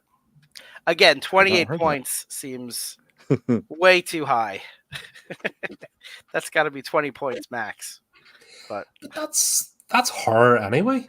Mm-hmm. Yeah, horror is always a cathartic release, and it's always been a coping mechanism. Yeah. Well, when I did the sensitivity and horror discussion, it was strange how many people actually are working through stuff that get into this genre in terms of a creator. Well, and it's funny because it's usually those movies like where they're literally trying to work through something that lasts so fucking well. Like, look at like May. That was homeboy losing his girlfriend to cancer, and that's how he coped with it, was writing that shit. And that movie is just amazing. I have to see that one. I don't think it's the trope of, you know, the artist must be in pain or something like that. I think it's just about must have feeling. I don't think you can create if you don't have some sort of emotional connection to the material you're creating. Well, I mean, you definitely can look at the Marvel universe. Yeah, and look how that's but going. yeah, exactly. That's the thing. If there's not real heart behind it, like if there's not, I have to release this to be a fully realized person, you can tell it's just fucking just crap. No, there you go. No, it's, and you can see this part 4 as well. There's feeling back, I mean, there's a genuine desire. The fact that the original cast came back for the most part and played different roles just to be part of it. I was shocked to see Melvin at the end, the real Melvin. But it kind of speaks to something, because look at we're covering the Tremors series, and look at the problems they had trying to get cast to come back, and it shows in the movies. Yeah. So something happened, obviously, that the love wasn't there. Maybe the first one was accidental. The managed to make something so magical, but it wasn't. Obviously the cast, apart from Matthew Gross, no one else actually genuine investment. Yeah. And it shows on film. I mean, people are just down. Look at the Scream franchise. Like, when did you think, Shay, that they started dialing it in? Well, like, you were invested, but you said there was a change. So, what part did you stop getting invested and realizing that they're just phoning these in now and doing them for the sake of doing them? I'd say the one that came out in 2022, Scream 2022, Scream 5. That's the moment that I realized this isn't going to be like the big return. It's just like, well, when we're just making more of these for making more of these. Because it was just sort of like, let's kill off one of our main 3 characters that have been with us for the past like 27 years, and then also just like just not have our other 2 main characters in the movie for that long, and just replace them with people who you've never known before, who apparently have a connection to the killers from the original movies. So, yeah. That's something that drives me insane about, like, I mean, it's always been a thing in cinema, but like, it's so heavily prevalent in modern cinema, is the whole, oh, well, this is a new character, but we're going to force them down your throat because you should like them. And this is why they're relevant, even though they've never been relevant in any of the other sequels. Yeah. Like, that shit, it's just so forced and annoying. That was the most recent Expendables movies. Those last 3 were, well, the third one was okay, but the first 2 were good. And then this most recent one, they just shoved Megan Fox in there for what I'm guessing is just like people who were horny for her when they watched Transformers. And they're just like, well, she's the new leader of the Expendables now. So I feel like with movies like that, though, just like movies like this, like it's over the top enough that you can get away with that kind of shit. I mean, I haven't seen the new Expendables, so I can't speak for that. I've seen the others. But... I think it just became a Jason Statham movie. I mean, why shouldn't it? It's Jason Statham doing Jason Statham, and that's but he doesn't have to be in the. He could have just done like 10 of his own movies instead of wasting his time seeing everyone else bugged out. But I'm not a fan when they try to, in sequels, when they try to connect it back to the original, like you said, like Scream, like they somehow try. I haven't seen the latest one, but if they're trying to connect like the original movie, like this was the killer all along, when it doesn't make sense. Like Stranger Things tried to do that too in this last movie where they have Vecna and they're trying to make Vecna as the original person. It doesn't like match up. Like if you rewatch the first movie in a series and then you try to, it like all the pieces don't go together. They lost the plot from part 2. Well, I feel like season 2. With Stranger Things, the first season, they thought it was going to be the only season. Right. So they went balls to the wall. And then it's the second season came out. It's like, shit, we got to figure out where to take this. Which is totally fine. I just feel like they should just move on. But that's TV. That's my problem with TV and why I hate TV. Because the writers never have a plan. They write themselves into a corner and they always think short term, season to season. Well, yeah, but I mean, write a 5-story arc, and then, you know what? If it doesn't get made, it doesn't get made. At least you've got it in your head. Yeah, but then people hate you. If you leave it like unfinished. My problem with Scream. the TV series. Oh God, I forgot Was there there was a one? series. Yeah, Yep. it was MTV. The first 2 seasons were actually really good. Then they just said, all right, well, that's not happening anymore. Let's make an hour-long mini-movie and then make a 3rd season but has nothing to do with the rest. Okay. Yeah, I'm Think- sold. yeah. Good job, MTV. Good job. Ah, dear. This one Toxic Avenger. makes references to the first movie. At least this one comes out and goes, yeah, we're sorry about those 2 shitty sequels. This is the actual sequel. And just matters the whole time. And it's like, okay, I can go with that. And then Claire goes back to Sarah again. Mhm. Yeah. And Who's I'm gone not too blind fussed in again. the actress. I don't know that she was trying to play this Sarah, or she was trying to play Claire. She was trying to play the actress from the second one, Yeah. but not doing it as well. Like she just didn't have at least the 2 actresses that played Claire and Sarah had a bit of charisma about them, Mhm. and they knew they were hamming it up. This one, I don't know. I wasn't feeling her. Yeah, I agree. The second one seemed to like get the joke, and Mhm. she was over the top. Even the way the And she's she did get nude in the second one. I was going to say she was the only one that didn't get nude in the first one, but she's throwing it about. yeah, But yeah, she does get her bops out in the second one, Mhm. the third one. even the way the previous actress like looked at the camera at the end of the movie in the third one, and she's like licking her lips, like she's in on the joke. Mhm. Like in the fourth one, I felt like the actress Heidi Sturgeon, for those at home playing, you know, you fans at home. Yeah, I just feel like she just didn't get it. She just wasn't like a part of the joke, and like it, I don't know. I don't know if she was Yeah, expecting. it was like she switched between trying to take it serious and trying to deliver the same over the top comedy that the previous actresses did. Exactly. And it was weird. So it's like we get these moments of just like real acting, I guess. And then you get shit at the end where she's slightly over the top, like with the whole pregnancy and giving birth thing. But Yeah. it's like if it would have been the previous actresses, it would have been much more over the top, like fucking really flailing around, really screaming. Mhm. Right. Exactly. Yeah. I think that's where I had the problem with this one because it's I didn't enjoy that, because her portrayal wasn't fitting. Mhm. And it's this taking yourself too seriously thing. You can't take yourself seriously in a franchise, I guess, and that's part of the fun. Mhm.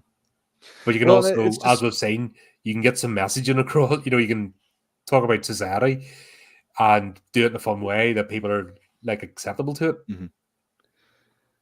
Like the one thing I don't understand with her performance was because she, of course, was Sarah and Claire, was with when she's in the alternate universe, her performance is over the top, like almost to the point where you forget that it's the same fucking person.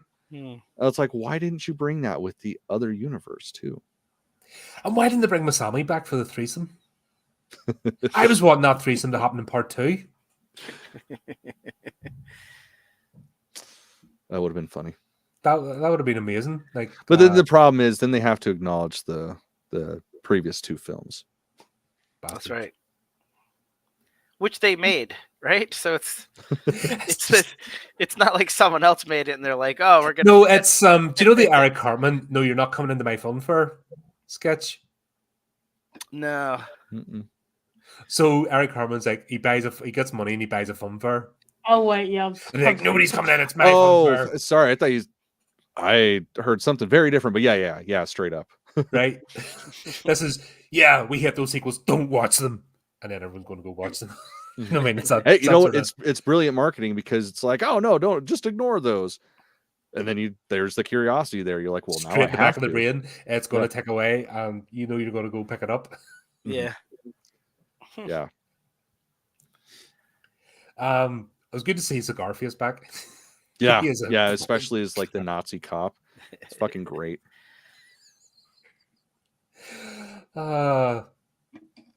I don't know if I was feeling Noxy. I don't think you're supposed to. I think Yeah, that's but I kind of mean, the even point. as an over the top alternate version of Toxic, I don't know if I was actually feeling them. It was just weird. Yeah, it wasn't like, haha, oh, here's the over the top anti Toxic. I just found him, yeah. He was a bit too MTV. In what I way? don't know. I mean, I think that's what made him so evil. Just over the top evil, like a little too on the nose. You mean?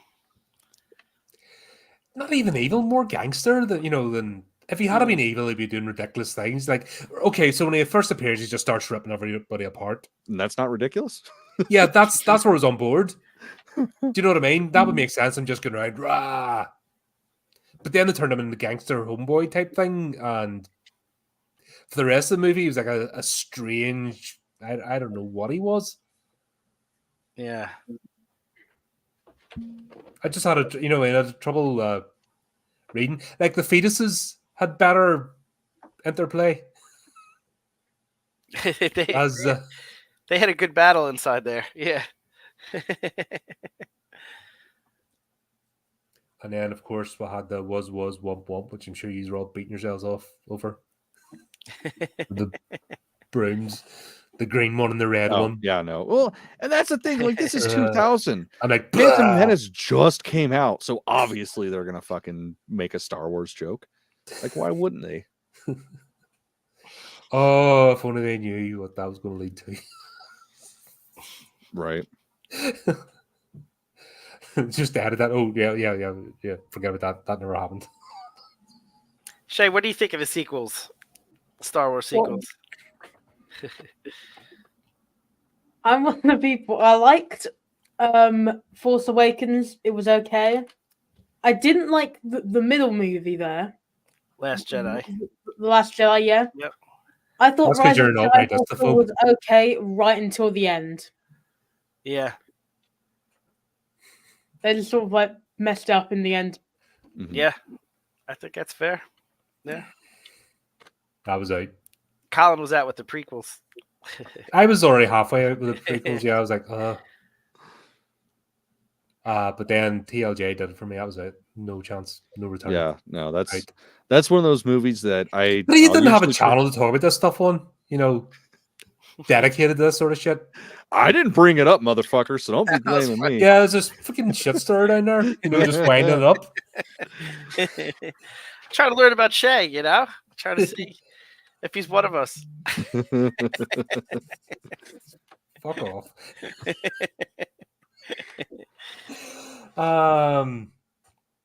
I love the fact that the endless here they went right back to the beginning. Mm-hmm. It's a way to do it, man. Like that was done so well. Mm-hmm. Just right back to the original scene. Yeah. It's almost like a fulfilling time loop. Mm-hmm. Where Melvin climbs out of Toxic. In fact, that No, climbs out of Noxy. Noxy, sorry.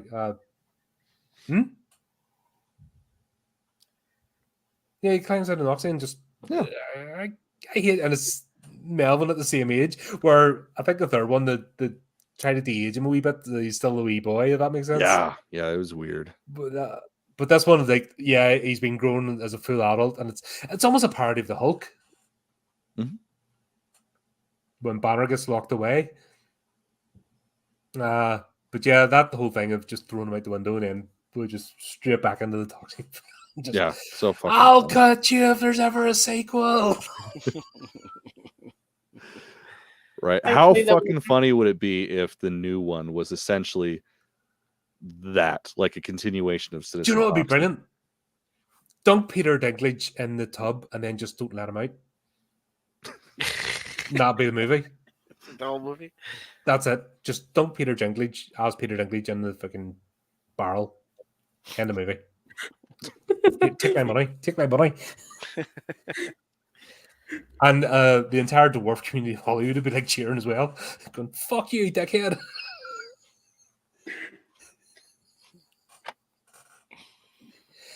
Oh dear. But definitely the 2000s comedies in this. You can just see the start of the sort of strange 2000s comedy coming in.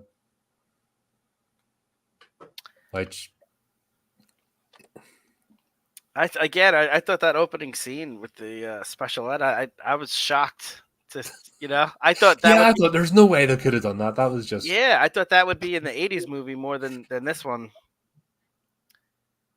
that was fair play to them, like for doing that. Well, the thing is, like, that's the beauty of Troma movies. Like, you can't, like, if you get offended, you're a fucking idiot, and they know that, so they can lean into that kind of shit. Yeah, Because it's a parody of, culture and shit, so they can get away with it. Though I love the fact that Terror Script, like one of them just gets their tits and just goes slap right in the head. They're like, Mhm. I'm for that cause.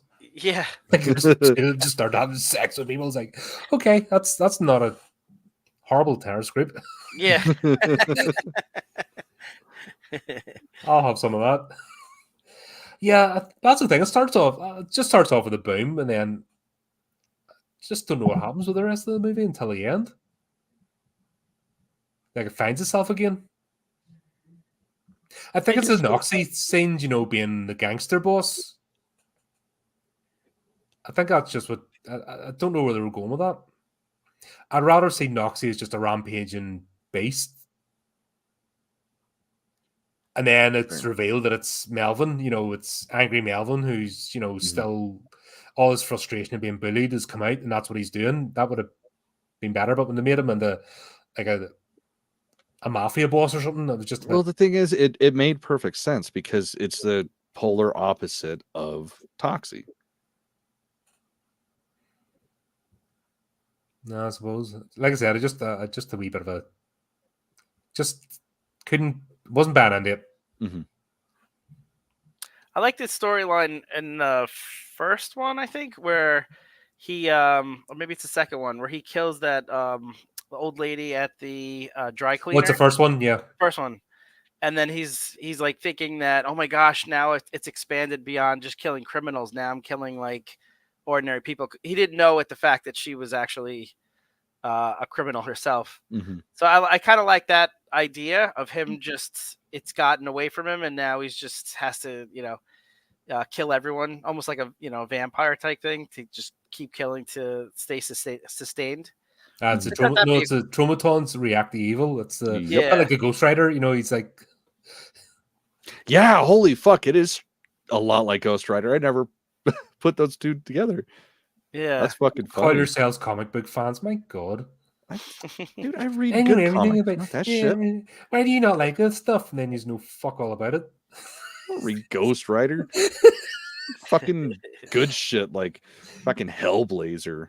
I mean, it's not good anymore, but it was. All right, we'll do a round table. Final thoughts on the franchise as a whole, and then we'll wrap it up. And my thoughts are summed up with my shirt that I've had for like 15 years. So funny. I always tell my wife this is the shirt that I'm gonna get fucking buried in. I'm not getting buried, but if I was, it's this shirt. So funny story about that. I read that they didn't even have the name Toxic Avenger till after the movie was made. And that's why the people have shirts that say, I love the monster hero, because they didn't even know what the name was going to be. And then afterwards, they figured it out. And then the narrator uses the name. But not one person in the original movie actually says Toxic Avenger. It's only the narrator, which was dubbed in after. Mm-hmm. So that's I love funny. that. Yeah, I love the monster hero. That's awesome. That's a cool shirt. That'll be right. Shay. Well, for me, I think that I enjoyed it way more than I thought I would. I did think they were just weird porn movies at first. Ron Jeremy hurts that case, yeah. Especially after that scene in the second movie. But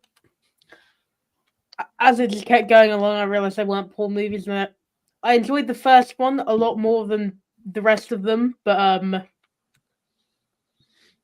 they're actually pretty good. So yeah. Excellent. Well, folks, thanks very much for turning up. This was a fun one to do. Hell yeah. Like, it's good to just I know we'll do like deep dives and like pick movies apart from not being serious enough. Sometimes you just need a bit of popcorn fuel, and switch your brain off. And the movie still managed to be clever, even though they're being daft, which I like. Mm-hmm.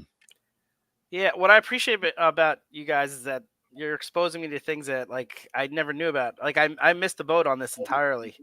I've heard the name, but I didn't know anything about it. So if it wasn't for this stream, I would have never seen these movies. So you're welcome. Yeah, appreciate it. Always a pleasure. Appreciate it. But I find that it's particularly in horror today. People will buy the Funko Pops, they'll chant the names, but a lot of people don't visit the franchises. Yeah, which and it's only if the internet tells them that they like this thing is they'll chant. Right. And if you don't actually go and like watch, then what's the point? Yeah. No, that's what I'm saying.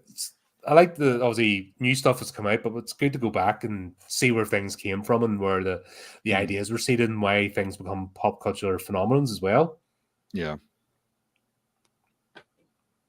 But definitely, thanks. This is always fun. We are going to, I don't know, we'll look at the 2023 one. I'm up for it. I'm very curious. So the plan is, obviously, we've got the animated series, which I think is a bit like RoboCop, where they took an adult show and then made it for kids. Yeah, I mean, 13 episodes and a movie. Like they knew what they were doing. The plan is obviously to look at the animated series, and then hopefully by the time the full version of the game's out, which is a side scroller, very Street Fighter 2 sort of. That's where you pick up dustbins and throw them at people and stuff. Oh, it's like the old Teenage Mutant Ninja Turtle game, right? You throwing stuff in the street. Yeah, I think it's it's that sort of manhole cover and stuff. Yeah, it's that sort of side scroller type game. Well, and it is it like a remake of the original? Because there was one for the Super Nintendo, I think. Maybe we'll have to look it out. Looking it up right now. It has sort of Earthworm Jim type graphics. Oh, okay. So so 92, that would have been okay. So yeah, it is a remake of that. All right, well, it's coming out. Very cool. The demo's out in Steam at the moment. Yeah, but I don't know. Oh yeah, because it's the Crusaders game. So yeah, it was they redid it. Oh, it was on Genesis. That makes sense. Because like Sega was always ahead of its time with graphics and shit. Yeah. That sort of makes sense. It looks like Earthworm Jim. But yeah, so that's the plan then. Shall we look at 2023's? I'm watching it, period. So you can talk to me about it, or I can just watch it. Hopefully appreciate it by myself. Jay, what do you think? Well, I'm definitely going to watch it just because I want to see where they're going to go with Peter Dinklage being the Toxic Avenger, because I still can't see like way down here. Yeah, he's going to be that wee guy. At least the wee guy and the second one was ripped. Yeah, Peter Dinklage isn't. But yeah, I just want to see him go in a barrel, but just not come out. I just want to see a lid go on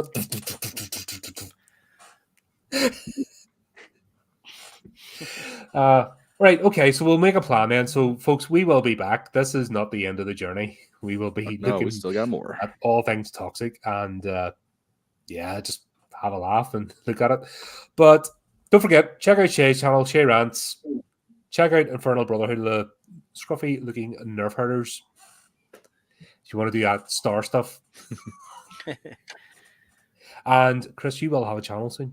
It's coming. It's in your future. I did some research. No one wants to see that. And by research, I asked my wife. So I'll just annoy you guys on your channels. Always a pleasure, mate. But thanks everyone for coming on. Thanks for the live chat. Everyone that turned up there on all our platforms.